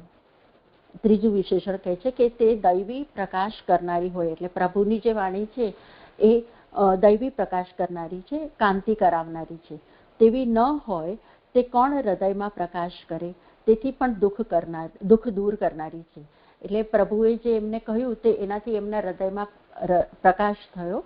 એમને જે અપરાધ ભાવ હતો એ દૂર થયો. એટલે એમને એ રીતે અહીંયા કહી રહ્યા છે કે કાંતિ કરાવનારી છે અને એવી વાણી પ્રભુની છે એટલે જ એમનું દુઃખ પણ દૂર થયું અને હૃદયમાં પ્રકાશ થયો. વળી તે સરસ્વતી છે. સરહ એ જલનું નામ છે અને વાણી એટલે આદિદૈવિકી, કારણ કે આ પ્રભુની વાણી છે એ આદિદૈવિકી વાણી છે, સરસ્વતી છે. તે જલ અમૃત છે. એટલે જે વાણી રૂપી જે એમને વાણીનો જે પ્રવાહ સાંભળ્યો અથવા તો શ્રવણ કર્યું તે અમૃત રૂપ હતું. તો એ કહી રહ્યા છે કે તેઓનું હૃદય ક્રોધથી ડસાયેલું હોય, લગભગ મરેલા જેવું હતું. તો આ વાણીએ અમૃતરૂપી જે કાર્ય કર્યું તો એ કહી રહ્યા છે કે એમનું જે હૃદય હતું એ ક્રોધના કારણે લગભગ મરેલા જેવું હતું. તો આ વાણીએ એમના એને જીવંત કર્યું એવું કહી રહ્યા છે. તે અમૃતથી જીવે, કાંતિથી પ્રકાશે. એટલે એ જીવત એમનું હૃદયને જીવિત કર્યું એમના અને એને પ્રકાશિત પણ કર્યું અને અલૌકિક પ્રભાવથી કાર્ય કરવા શક્તિવાળું થાય અને પરમાનંદ પ્રાપ્ત કરે એમ જણાવવા 4 વિશેષણો કહેલા છે. એટલે પ્રભુની વાણીનું એમને શ્રવણ કર્યું તો એમના હૃદયમાં આ 4 પ્રકારથી એમને આ પરમાનંદ પણ પ્રાપ્ત કર્યો અને આ એમનું હૃદય પણ અંતઃકરણ પણ એમનું નિર્મલ થયું. પછી આગળ કહે છે કે આવી સરસ્વતીને સાંભળીને રહેલાઓના પણ આત્માને તૃપ્તિ થઈ નહીં. એટલે એમનું હૃદય અંતઃકરણ નિર્મલ થયું પણ એમના આત્માને હજુ સાંભળવું છે અથવા તો હજુ આ પ્રભુ એમને આ વચનો આવા સુંદર વચનો કહે એવી રીતે એ એમનું સાંભળી જ રહ્યા હતા. એમને આત્માને તૃપ્તિ થઈ નહીં. ઘણું કહ્યું એમ કહ્યું નહીં. જો અર્થ જાણવાના પ્રયોજનથી શ્રવણ કર્યું હોત તો અર્થ પૂર્ણ હોવાથી તેઓની ઈચ્છા પૂર્ણ થાત. એટલે આ જે સંકાદી મુનિઓ છે એ જ્ઞાનીઓ છે અને જ્ઞાનીઓ હંમેશા શબ્દ અને શબ્દના તાત્પર્યને બંનેને જ એ લોકો સમજતા હોય છે, સમજવાની કોશિશ કરતા હોય છે. એટલે અહીં મહાપ્રભુજી કહી રહ્યા છે કે જો એ લોકોએ આ જે પ્રભુની વાણીનો અર્થ જાણવાની કોશિશ કરી હોત તો પછી એમની ઈચ્છા પૂરી થઈ ગઈ હોત કે એટલે પછી અર્થ જાણી લે તો પછી એમને આગળ કશું સાંભળવાની એવી ઈચ્છા રહે જ નહીં. પરંતુ અહીંયા એમને અર્થનું તાત્પર્ય સમજાયું પણ નહીં અને એમને જાણવાની એવી ઈચ્છા પણ ન કરી. એના કારણે એમના આત્માને તૃપ્તિ થઈ નહીં. સ્વરૂપથી વાણીનું શ્રવણ કરતા તો આનંદમાં બહુ થયો એવી બુદ્ધિ થતી ન હોવાથી સાંભળવાની ઈચ્છા દૂર થઈ નહીં. એટલે જ્યારે વાણીનું સ્વરૂપ એટલે શબ્દથી એ જે સાંભળી રહ્યા હતા, શ્રવણ કરી રહ્યા હતા, તો એમને એટલો બધો એમાં આનંદ, અહીંયા જે કહ્યું કે પરમાનંદ એમને પ્રાપ્ત થયો, તો એમને એટલો બધો આનંદ પ્રાપ્ત થયો કે એમાં આનંદમાં ક્યારેય અતિરેક નથી હોતો. એટલે બહુ થયું એમ કોઈ એવું ન કે આનંદ બહુ થયો, એટલે એવી બુદ્ધિ જ નથી થતી. આનંદ તો હંમેશા આપણને વધારે ને વધારે જોઈતો જ હોય છે. એટલે અહીં કહી રહ્યા છે કે એવી બુદ્ધિ થતી ન હોવાથી સાંભળવાની ઈચ્છા દૂર ન થઈ. એટલે પ્રભુના વચનોને જે એમને સાંભળવાની ઈચ્છા હતી એ દૂર ન થઈ. એટલે એમના આત્માને તૃપ્તિ ન થઈ. કારણ કે સર્પ ડસ્યો હોય તેને મંત્રથી જલનું પાન કરાવવામાં આવે છે અને વિષની જ્વાલા ઘણી હોવાથી તેને તૃપ્તિ થતી નથી. એટલે અહીં કહી રહ્યા છે કે ક્રોધથી એમનું અંતઃકરણ હતું એ થોડું અપરાધ ભાવ પણ હતો અને એમનો ક્રોધથી એમનું અંતઃકરણ પણ ડસ્યું હતું. એવી રીતે અહીંયા સર્પના દ્રષ્ટાંતથી કહી રહ્યા છે કે સર્પ ડસ્યો હોય તો એને મંત્રેલું જળ પીવડાવવામાં આવે પણ સર્પનું વિષ જો એટલું બધું અધિક હોય તો એમને તૃપ્તિ નથી થતી એટલા અમસ્તા જલથી. તો એવી જ રીતે આ લોકોનો અપરાધ ભાવ પણ હતો અને પ્રભુના વચનો પણ આટલા સુંદર હતા તો એમને તૃપ્તિ ન થઈ. એ આત્માને પણ દંશ થતા બધા સાથે જ થયું. કારણ કે સર્પ ડસ્યો હોય તેને મંત્રથી જલનું પાન કરાવવામાં આવે છે અને વિષની જ્વાલા ઘણી હોવાથી તેને તૃપ્તિ થતી નથી. આત્માને પણ દંશ થતા બધા અંગોમાં જ્વાલા થાય છે, તેથી તે આત્મા જ ડસાયેલા કહેલા છે. એટલે અહીંયા પણ સંકાદિક મુનિને જે ક્રોધ થયો અને જે એમને અત્યાચાર થયો એનું એમને આત્મા સુધી, એમના અંતઃકરણ અને આત્મા સુધી એમને એનું દુઃખ થયું હતું. એટલે પ્રભુની આવી વાણી એમને આવી મધુર વાણી એમને સાંભળી છતાં પણ એમનો આત્મા તો ડસાયેલો જ હતો એવું એમ કહી રહ્યા છે. આટલું અહીંયા આ નિરૂપણ મારું પૂરું થયું. પણ આ છેલ્લું જે કહ્યું છે ને, એટલે અહીંયા એવું સમજવાનું કે તેથી તે આત્મા જ ડસાયેલા કહેલા છે. એટલે પહેલા આત્મા ડસાયેલો હતો અને પ્રભુની આવી સુંદર વાણી સાંભળીને હવે નથી રહ્યો એવું સમજવાનું કે આ સર્પનામાં કહ્યું છે કે તૃપ્તિ નથી થતી એટલે હજુ પણ એમનો આત્મા ડસાયેલો છે એવું સમજવાનું છે. આ મને છેલ્લું સમજાયું નહીં કે જોડવાનું કેવી રીતે. એટલે ક્રોધથી દસાયેલા તેઓના આત્માને તૃપ્તિ થઈ નહીં એમ મૂળમાં કહ્યું છે. એનો આ વિવેચન છે. એટલે અહીંયા ઉપર પહેલા એવું કહ્યું કે એક જ મિનિટ, ઘણું કહ્યું એમ નહીં ન કહ્યું. એટલે આવી સરસ્વતીને સાંભળીને રહેલાઓના પણ આત્માને તૃપ્તિ થઈ નહીં. એટલે પ્રભુના આવા મધુર વચનોના કારણે પ્રભુ એ કરવું છે એના માટે કે આત્મા ડસાયેલો છે એટલે તૃપ્તિ નહીં થઈ કે બંને, એટલે આ બે વસ્તુના કારણે કોઈને સમાધાન કરવું હોય.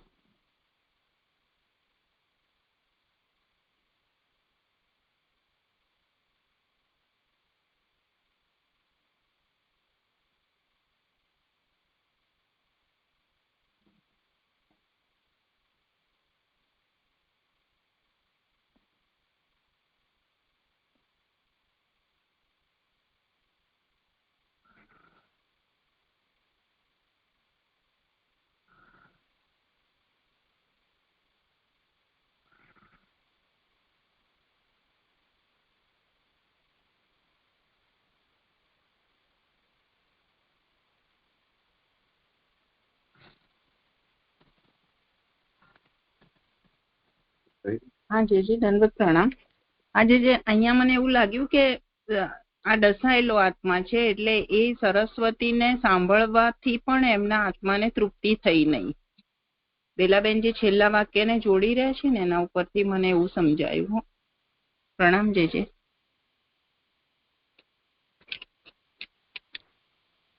તો પછી અહીંયા જે કહ્યું ને કે ઘણું કહ્યું એમ કહ્યું નહીં, જો અર્થ જાણવાના પ્રયોજનથી શ્રવણ કર્યું હોત તો અર્થ પૂર્ણ હોવાથી તેઓની ઈચ્છા પૂર્ણ થાત. એટલે એક બાજુ ભગવાનના જે વચનો છે એ આટલા 4 વિશેષણ સાથે એ આટલા સુંદર છે અને છતાં પણ એમનો આત્મા ડસાયેલો જ રહ્યો. એ મને એવું લાગ્યું કે આ સાંભળીને એમનો આત્મામાં જે ક્રોધરૂપી જે દંશ હતો એ પૂરો થઈ ગયો, એટલે ખતમ થઈ ગયો એવું મને સમજાયું હતું. કારણ કે આગળ બી કહ્યું ને કે તેઓનું હૃદય ક્રોધથી ડસાયેલું હોય, લગભગ મરેલા જેવું હતું, અને પછી તે અમૃતથી જીવે, કાંતિથી પ્રકાશે. તો એમને આ સરસ્વતી રૂપી અમૃતથી તો એમને થઈ ગયું, તો હવે એમનો આત્મા ડસાયેલો નથી એવું સમજાય જશે કે હજુ પણ છે? પ્રણામ જે આમાં એવું સમજાઈ શકાય કે ભગવાનનું જે આમાં કહ્યું ને, જે સૌથી પહેલા જ 84ના પેજ ઉપરમાં જે બીજા નંબરનું વચન છે કે ભગવાનના વચનનો અર્થ તો દરેક પ્રકારના હોવાથી તેનો નિર્ણય થયો નહીં, સ્વરૂપથી નિર્ણય થવા છતાં ફલથી નિર્ણય થયો નહીં, તેથી તેણે અર્થે તો ચિંતા દૂર ન કરી.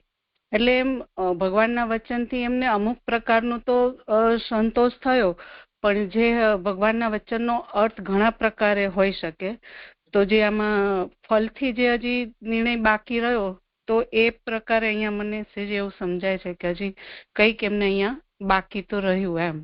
એટલે એનો આત્મા એમને અહીંયા ડસાયેલો, એટલે કે હજી કંઈક તો સાવ ક્લિયર નથી થઈ ગયા કે હવે એમને ભગવાને હવે એમને આવી રીતના વચનો કહ્યા તો હવે દુઃખમાંથી, એટલે એમને જે આ કાર્ય કર્યું છે એનાથી એમને પૂર્ણ મુક્તિ થઈ ગઈ એવું નથી એમ, પણ કંઈક અર્થે હજી બાકી છે એવું કંઈક સમજાય છે. આગળ સ્પષ્ટ 4 જે 3 કારણો બતાવ્યા છે ત્યાં જ એ વાતને કરી દીધું છે.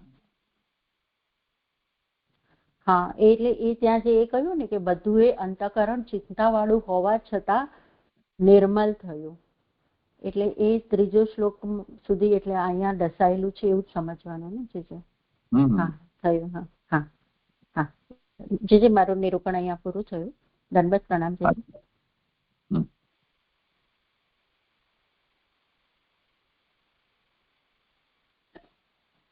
દંડવત પ્રણામ જે હવે મારો વારો છે. અચ્છા.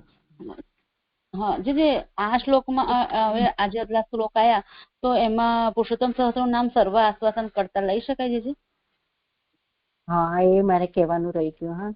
હા, સર્વ આશ્વાસન કરતા છે એ વાંચી લઉં જે એનું નિરૂપણ જે છે हिंदी में मारी पास.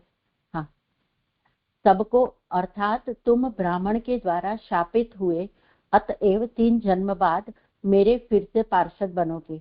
ऐसा कहकर जय विजय को वैसे ही भक्तों का शाप नहीं देना चाहिए.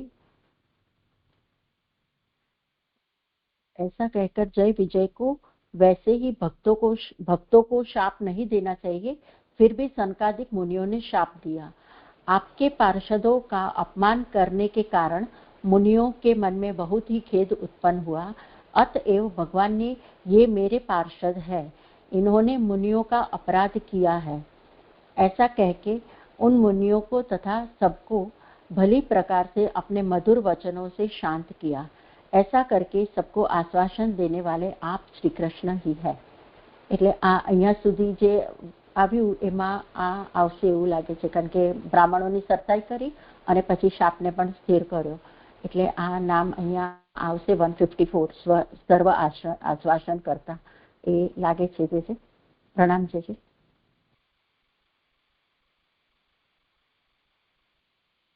દંડવત પ્રણામ છે. મારો ક્વેશ્ચન છે ને 11મા શ્લોકમાં છે કે અહીંયા જે બ્રાહ્મણોની બધી બ્રાહ્મણ મીન્સ કંઈ પણ કરે તો આપણે એમને માન સન્માન આપવું, એ અહીંયા તો ઉચ્ચતમ રીતે બતાવ્યું છે. એટલે અહીંયા સનક મુનિને એનો તો કોઈ ડાઉટ નથી આવતો, અને આપે સમ આગળના શ્લોકમાં આપીને કરી દીધું કે ભગવાન સિવાય કોઈ છે નહીં. પણ આજના આધુનિક સમયમાં જે આપણને આજકાલ બધું દેખાય છે, ત્યાં આગળ આવા બ્રાહ્મણોની પૂજા અને કેવી રીતે સમજવું એને થોડું સમજવું હતું. જે કે આજકાલ જે પાખંડ ચાલે છે ત્યાં પણ તમે બ્રાહ્મણને કેવી રીતે પૂજા કરી શકો? દંડવત પ્રણામ. જે કોઈને સમાધાન કરવું હોય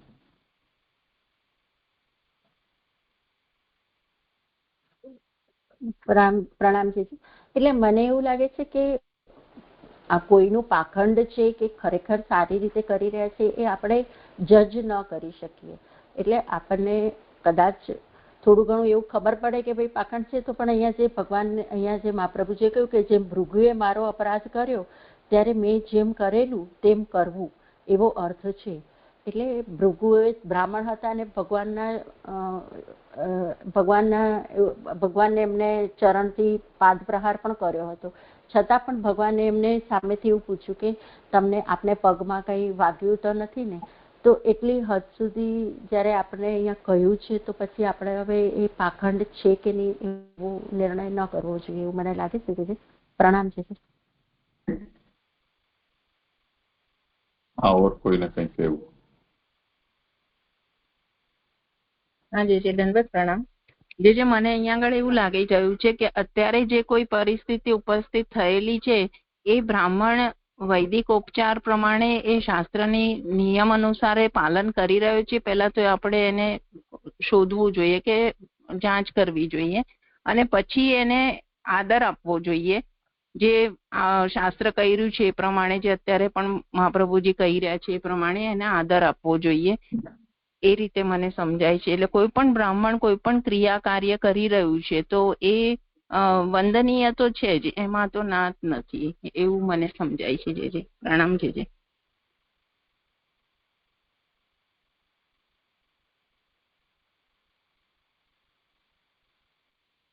અર્પિતાબેનને કંઈ કહેવું?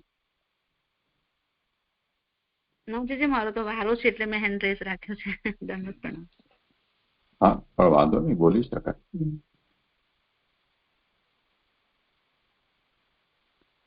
જો બ્રાહ્મણ બોલે છે. હા સરદા પ્રણામ. મને એવું લાગે છે કે જો અહીં કહ્યું શું બ્રાહ્મણ, તો બ્રાહ્મણ તો બ્રહ્મમાં જે સ્થિતિ છે તેને જ બ્રાહ્મણ કહેવાશે ને, બાકી તો કેવી રીતે કહેવાશે? તો એવા બ્રાહ્મણને જોવું જોઈએ.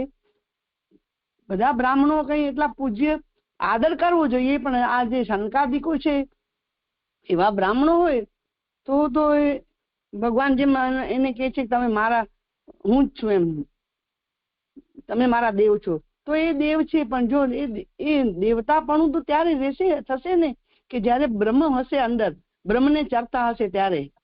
તો બ્રહ્મનું ચરણ કરે છે કે નહીં એ જોવું જોઈએ પહેલા, મને એવું લાગે છે. સરદા પ્રણામ. આપ કરજો.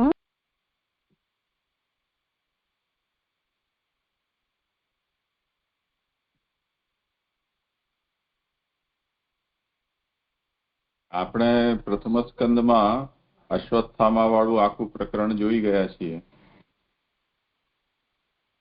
એમાંથી કંઈક આપણને મળે માર્ગદર્શન તો વિચાર કરો.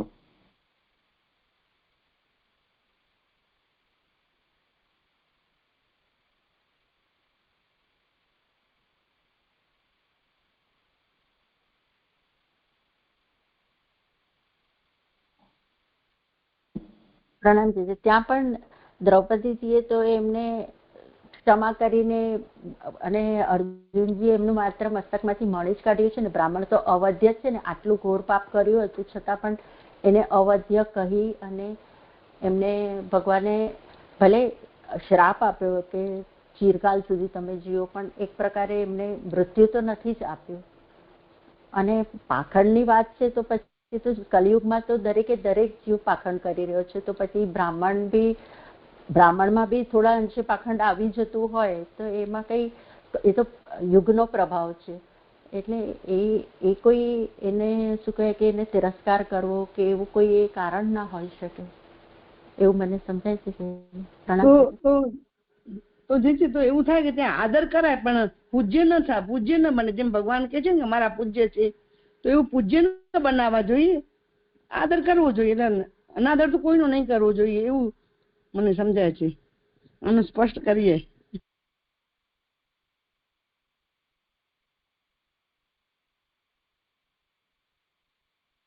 और કોઈને કંઈ કહેવું હોય?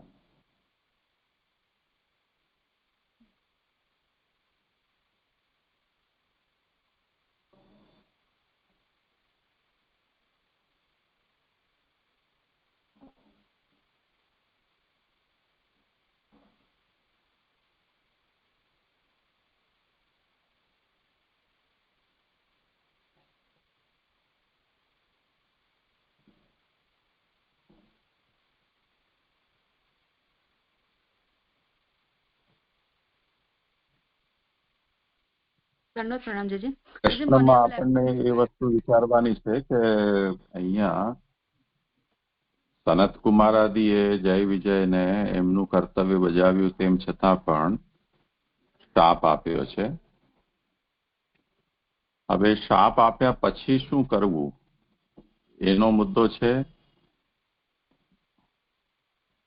એટલે શાપ આપવાનો એમણે જે દુર્વ્યવહાર કર્યો, અનધિકાર ચેષ્ટા કરી અને અપરાધની તુલનામાં અપરાધ પણ છે કે નહીં એ હજી નક્કી નથી. શાપ આપીને જે દંડ આપ્યો છે એ દંડ ગુજરાતીમાં કહીએ તો ગેરવ્યાજબી ગણાય. બીજું એ છે કે એમને અધિકાર જ નથી ભગવાનના સેવકને આ રીતે દંડિત કરવું. સ્વામી છે દંડ આપે, મહેમાન કોઈના નોકરને દંડ, ચોકીદારને દંડ થોડો આપી શકે. તો આ બધા મુદ્દાઓ આમાં વિચારવા જોઈએ. બીજું એ છે કે જો બ્રાહ્મણો કે કોઈ પણ અતિથિ એમના આવતા પહેલા, એટલે ભગવાન આ સંબંધમાં જે બ્રાહ્મણોને ચણાના ઝાડ ચડાવી રહ્યા છે તે પહેલાની જે અવસ્થા છે એમાં શું કર્તવ્ય છે અને ભગવાને આ આજ્ઞા કરી છે એના પછીનું શું કર્તવ્ય છે અને કરવામાં શું આવ્યું છે આખરે.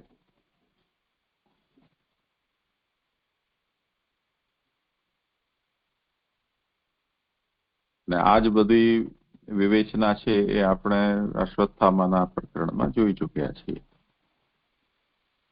અવધ્ય હોવા છતાં પણ દ્રોણાચાર્ય તો મારી જ નાખ્યા. તો અવધ્ય ક્યાં રહ્યો? બાપ જ અવધ્ય ન રહ્યો તો દીકરાના અવધ્ય રહેવાનું કોઈ હેતુ રહેતો નથી. તો એ સિદ્ધાંત તો ટકતો જ નથી.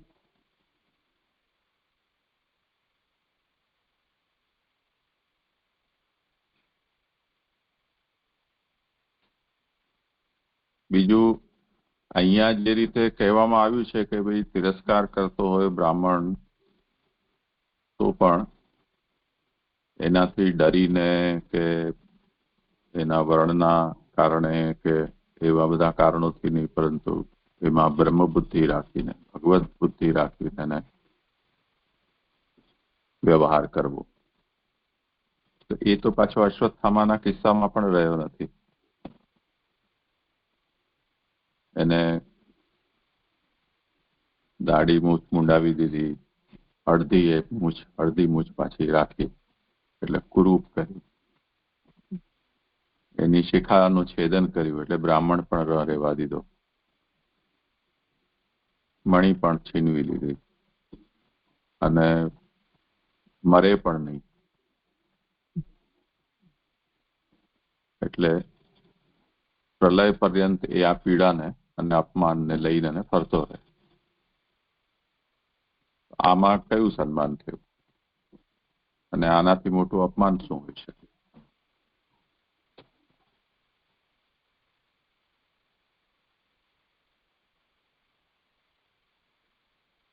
અહીંયા જો વિચાર કરવામાં આવે તો ફલનો જે અહીંયા 3 વાત બતાવી ને, એમાં ભગવાનનો શબ્દ અર્થ અને અંતે ભગવાન શું કરશે એનું તો કંઈ ઠેકાણું જ નથી.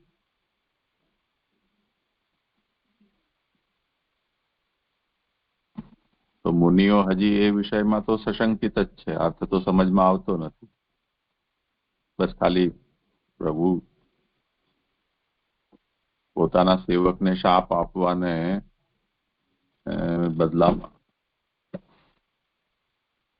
કુમારોને કોઈ શાપ કે બીજો કોઈ દંડ આપી નથી રહ્યા અને મલકી રહ્યા છે, એટલાથી જ એમણે પોતાની ખેરિયત માની છે. બીજું કંઈ અહીંયા એમને ઉપલબ્ધ થયું હોય એવું તો છે નહીં, કેમ કે ઘૂસવાય નથી દીધા પાછા. બારોબાર દરવાજેથી જ એમને રવાના કર્યા છે. તો અહીંયા કોઈ આતિથ્ય પણ ભગવાને એમનું કર્યું હોય એવું કંઈ જણાતું નથી. બસ ખાલી આ મીઠા મીઠા શબ્દો જ બોલ્યા છે. તો સૌથી પહેલા તો એ વાત સમજવી જોઈએ કે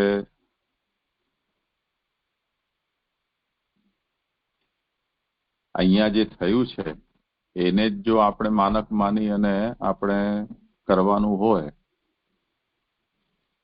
તો કોઈ નિશ્ચય થઈ શકે એવી સ્થિતિ નથી. ભગવાને ભૃગુ સાથે કર્યું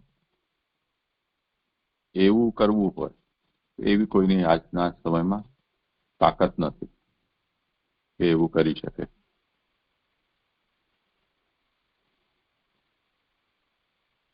એ જાતનો બ્રહ્મ ભાવ કે ભગવત ભાવ છે એના સંબંધમાં અહીંયા કાલે કે પરમ દિવસે જ આ વિષય આવ્યો હતો, જેમાં એમ કહ્યું હતું કે સર્પ જેવી રીતે પોતાની સાથે થયેલો વ્યવહારને લાંબા સમય સુધી ભૂલતો નથી અને એના અંદર એ ક્રોધ, દ્વેષ વગેરે ઊંડે સુધી ભરાયેલું રહે છે, તેવી રીતે કોઈ પણ વસ્તુ સાથે તત્વતઃ રાગ કે દ્વેષ નહીં કરવો.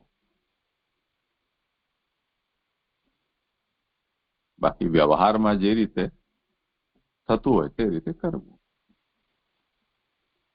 તો વ્યવહારમાં જે પરમિસિબલ વ્યવહાર છે, જેમ દાખલા તરીકે રાજા છે કે ક્ષત્રિય છે, એમના માટે બ્રાહ્મણો ન હંતવ્ય એમ કહેલું છે.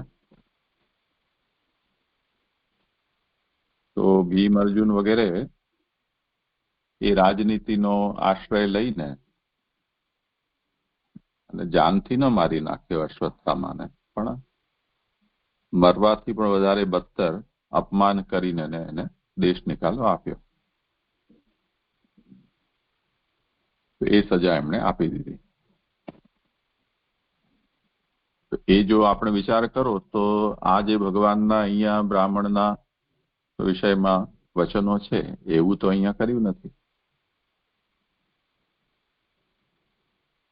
નહીં તો એમ જ કરવું જોઈતું હતું ને કે અશ્વત્થામા બ્રહ્માસ્ત્ર છોડે તો આ લોકો બધા કે આ ભલે મરી જાવ, બ્રાહ્મણ મારે છે મરી જાવ. સામે બ્રહ્માસ્ત્ર છોડવાનું ભગવાને કહ્યું હતું, અર્જુને તો છોડી દીધું.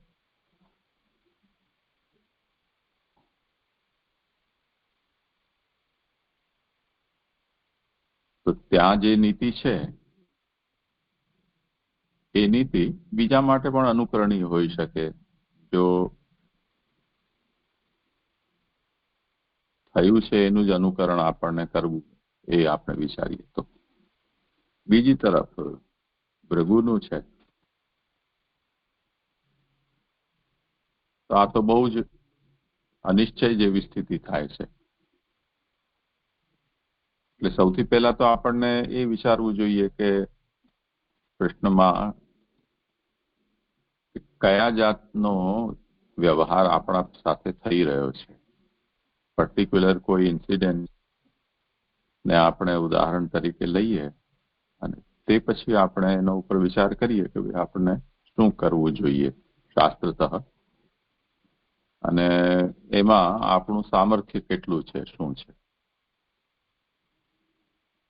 એકદમ જનરલાઇઝ આમાં આપણને કંઈ ઉત્તર આપી શકીએ એવી સ્થિતિ નથી, કેમ કે શું થયું છે અને કોણે કર્યું છે એનો જ કોઈ નિશ્ચય નથી થતો. ઉદાહરણ તરીકે મહારાષ્ટ્રમાં જેટલા પણ પેશવાઓ હતા એ બધા બ્રાહ્મણો રાજા બન્યા.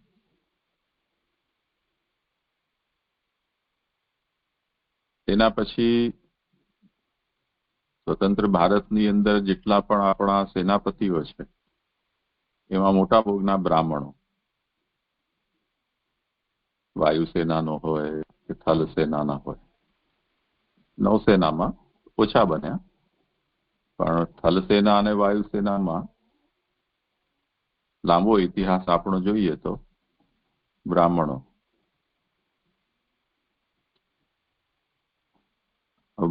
ધારો કે કોઈ દુશ્મન દેશ એવો હોય કે જે દેશ સનાતની વિચારધારા વાળો હોય, તો એના માટે તો મુરળ થઈ જાય ને. અને આ જો નીતિ એવી સર્વમાન્ય હોય કે બ્રાહ્મણના સામે કંઈ કરાય જ નહીં, અને એના ઉપર જો બધા જ લોકો સંમત હોય તો બધા દેશ છે એ પોતપોતાના સેનાપતિ કે રાજાને બ્રાહ્મણ જ બનાવી દે, તો ઝંઝટ જ નહીં, ત્યારે કોઈ ઉપાધિ જ ના આવે. પછી બ્રાહ્મણો સાથે કેમ કરવું એટલો જ ખાલી મુદ્દો રહે. બ્રાહ્મણેતરે કંઈ ન કરાય તો બ્રાહ્મણ અને બ્રાહ્મણ છે એ લોકોએ પોતે એકબીજાની સાથે કેવો વ્યવહાર કરાય એ જ ખાલી વિચારણી રહી જાય. એટલે અહીંયા તાત્પર્ય બ્રાહ્મણોની સ્તુતિ છે, પ્રશંસા છે. એ અંશમાં આ વાતને આપણે જો સમજીએ તો બરોબર છે. પરંતુ કોઈ બ્રાહ્મણ દ્વારા આપણા અહિત કરવામાં આવે, કે માની લો કે કોઈ બ્રાહ્મણ આપણા ઉપર કોઈ લિટિગેશન કેસ જ કરી દે કે પોલીસ ફરિયાદ જ કરી દે, તો આપણે શું કરશું?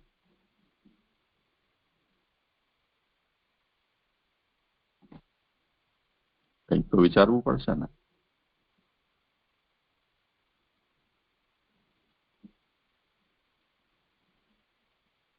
નથુરામ ગોડસે ગોલી મારી દીધી, પછી ભારત સરકાર એને ફાંસી ચડાવી દીધો. એ બ્રાહ્મણ હતો, ગાંધીજી વૈશ્ય હતા. હવે બ્રાહ્મણને તો મરાય જ નહીં, તો ગોલી મારવા આવે તો આ મારી દે, ચાલ ઉભો છું, અમારાથી કંઈ કહેવાય થોડું, તું તો સાક્ષાત બ્રહ્મ સ્વરૂપ છો. એમ ભગવત ભાવ રાખીને એને શરણાગત થોડું થઈ જવાય. આત્મરક્ષા તો કરે ને. આત્મરક્ષામાં જો સામે પ્રહાર પણ કરવો પડે, દ્રોણાચાર્ય ઉપર પણ પ્રહાર તો કર્યા જ હતા, ભલે થોડું ઓછું વાગે એવી રીતે લડતા હતા, પણ અર્જુને પણ યુદ્ધ તો કર્યું જ હતું. તો કુલ મિલાવીને વાત એ છે કે આ જે ઉદાહરણો છે એ ઉદાહરણો આપણા માટે શું આપણે આપણી સ્થિતિમાં કર્તવ્ય આપણું બને છે એનું નિર્ધારણ કરવા માટે પર્યાપ્ત નથી.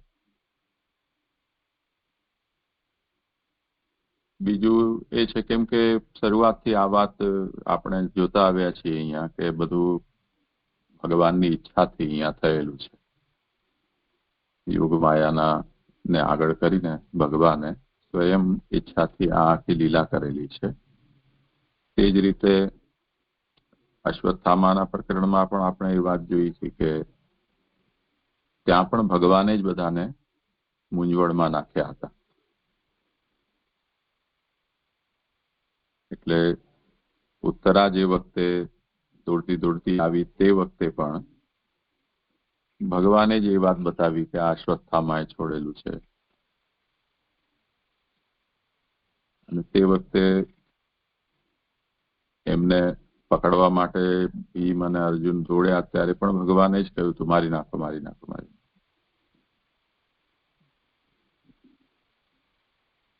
અને એ ધર્મ સંકટમાં પણ ભગવાને જ નાખ્યા હતા. બીજી તરફ દ્રૌપદીથી કંઈક વચન કેવડાવ્યા, શાસ્ત્ર દ્વારા કંઈક કેવડાવ્યું, પોતે કંઈક કીધું. તો તે ઉદાહરણોમાં આપણે જોઈએ છીએ કે એમનો નિર્ણય જુદી પ્રકારનો હતો. ભૃગુના કિસ્સામાં ભગવાન પોતે જ કંઈક અલગ લીલા કરી રહ્યા છે. દ્રોણાચાર્યના સંબંધમાં ભગવાને જ અને ભીમને પ્રેરણા કરીને નરોવા કુંજરોવા કરાવીને અને દ્રોણને મારવા માટેનું આખું નિમિત્ત ઊભું કર્યું હતું. ત્યાં પછી એ બ્રાહ્મણ ક્યાં રહી ગયો હતો? અને બીજી વસ્તુ જેમ અહીંયા ભાનુબેને કહ્યું તે પ્રમાણે જોકે કોઈ આપણી સાથે દુર્વ્યવહાર કરે તે વખતે આપણે દુર્વ્યવહાર કરનાર બ્રાહ્મણની કોઈ હિસ્ટ્રી ચેક કરવાનો આપણી પાસે ટાઈમ ન હોય કે ઉભો રહે જરા, અમે તને કંઈ કહીએ એના પહેલા તે કેટલા દિવસથી સંધ્યા નથી કરી, વેદ ભણ્યો છો કે નહીં, વર્ણથી તો શુદ્ધ છો કે નહીં, વૃત્તિ તારી બ્રાહ્મણની છે કે કેમ, કોઈ જાતના પાપ અનાચાર તે કર્યા છે કે કેમ, એ બધું પહેલા બતાવ, પછી અમે તને કેવો વ્યવહાર તારી સાથે કરીએ નક્કી થાય. એવી ફુરસત તો કોને હોય? અને જો એવી હિસ્ટ્રી આપણને માની લો કે કોઈએ વ્યવહાર કરી દીધો, હવે પેન્ટ શર્ટ પહેરીને અને ચોટલી વગરનો જ કોઈ વ્યક્તિ સામે આવી ગયો, હવે તો જનોઈ પણ નથી પહેરતા, તો નક્કી કેમ થશે કે કોણ છે?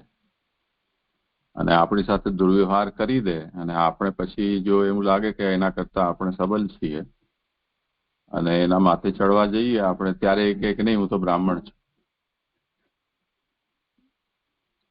તો તે સ્થિતિમાં આપણા માટે શું કર્તવ્ય રહી જાય? આપણે તો આપણું તીર્થ કરવાનું છે, છોડી દીધું. જેમ જય વિજય નાગા ફુગા પહોંચી ગયા ચારે જણા, એમને અટકાવી દીધું. તો જે રિફ્લેક્સ એક્શન કહેવાય એ રીતે આપણે જે વખતે જે આવેગમાં થતું હોય તે તો આપણે કામ કરી જ દેતા હોઈએ છીએ. જઈ રહ્યા છીએ ધક્કો વાગી ગયો તો આપણે પણ કોણી ઓણી મારી જ દઈએ, જેને પણ ધક્કો માર્યો હોય એને, કે જે કંઈ પણ આપણને આપણો સંસ્કાર હોય તે અનુરૂપ શબ્દોનો પ્રયોગ પણ કરી દઈએ. આંધળો છો, દેખાતું નથી, એમ વગેરે વગેરે. પછી ઓલો કે હું બ્રાહ્મણ છું, હવે તો છૂટી ગયો તીર.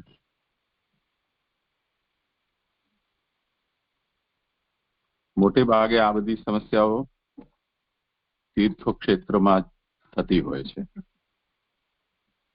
કે જે વખતે આપણને ત્યાં આપણા પાછળ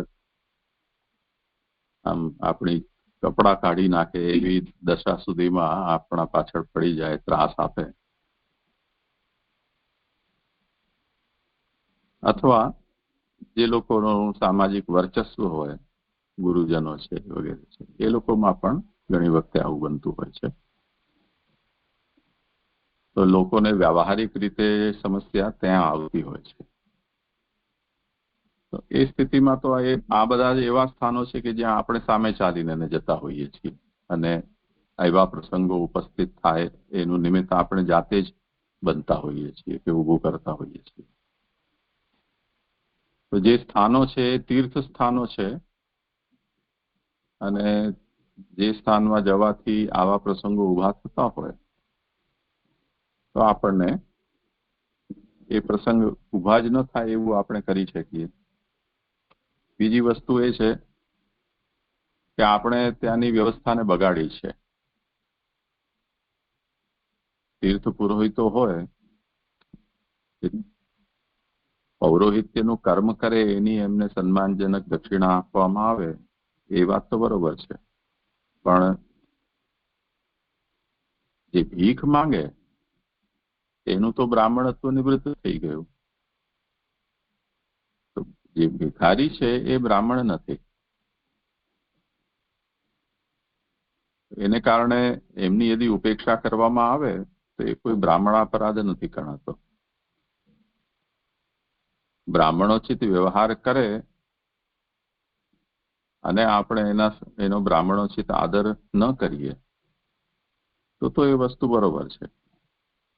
જે બ્રાહ્મણત્વથી હીન થઈને લૂંટારો બની જતો હોય કે પાકીટમાર બની જતો હોય કે અત્યાચારી થઈ જતો હોય કે આપણને પીડા પહોંચાડતો હોય તો તે સ્થિતિમાં જેનું જેવું સામર્થ્ય તે અનુસાર થઈ શકે. એટલે ઉપેક્ષા છે એ સૌથી વધારે સારી વસ્તુ છે.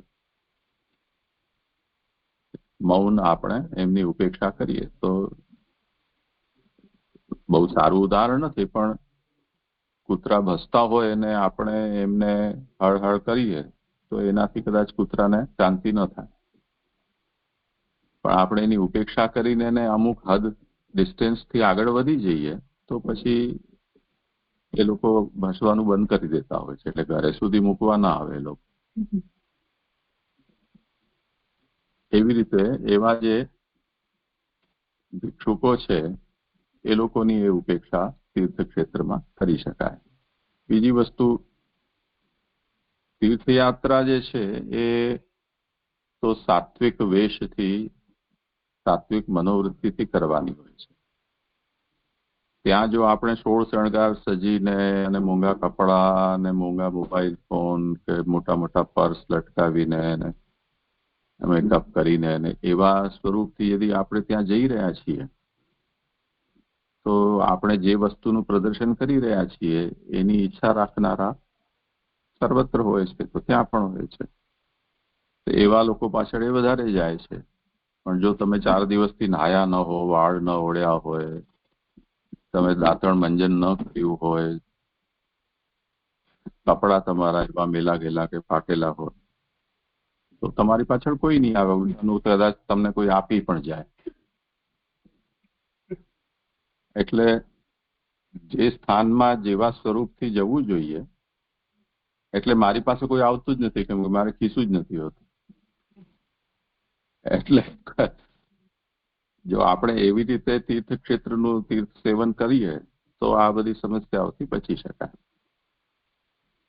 અને આ બેલ મુજે માર એવું આપણે ન કરવું જોઈએ. એટલે એવા સ્થાને જ્યાં આવા એક્સપેક્ટેડ હોય વ્યવહાર ત્યાં જવાની જરૂર જ શું છે? આપણા પાસે આવીને તો કોઈ એવું કરતું ન હોય મોટે ભાગે. પહેલા વ્રજવાસીના નામે લોકો આવતા ઘરે ઘરે અને એવી રીતે ભિક્ષા યાચના કરતા હતા. આજકાલ તો હવે ભારતમાં થોડો વિકાસ થઈ ગયો છે એટલે ઘરે ઘરે આવનારો વર્ગ ઓછો થઈ ગયો છે. એટલે આપણે એમનો અનાદર પણ કરવો પડતો નથી કે ઉપેક્ષા પણ કરવી પડતી નથી. ખેર, પણ તાત્પર્ય અહીંયા એ છે કે બ્રાહ્મણોચિત વ્યવહાર કરે તો બ્રાહ્મણોચિત આદર આપણને કરવો જોઈએ. યદિ બ્રાહ્મણત્વથી હીન થઈને ઇતર વ્યવહાર કરે તો જેવો વ્યવહાર કરે તેવું. બાકી જીવ માત્ર પ્રત્યે બિનજરૂરી કોઈ રાગદ્વેષ પેદા થાય એવું આપણે આપણા તરફથી ન કરવું જોઈએ. એટલે ઉપેક્ષા સૌથી સારી વસ્તુ છે. અને ઉપેક્ષા કરવામાં જો સામર્થ્ય ન હોય તો આપણે વ્યક્તિગત રૂપથી ન કરીને કોઈ બીજી રીતે પોલીસ દ્વારા કે તે રીતે પણ એ સમસ્યાનું સમાધાન કરી શકીએ. ઠીક છે, આજે એટલું જ રાખો. શરદ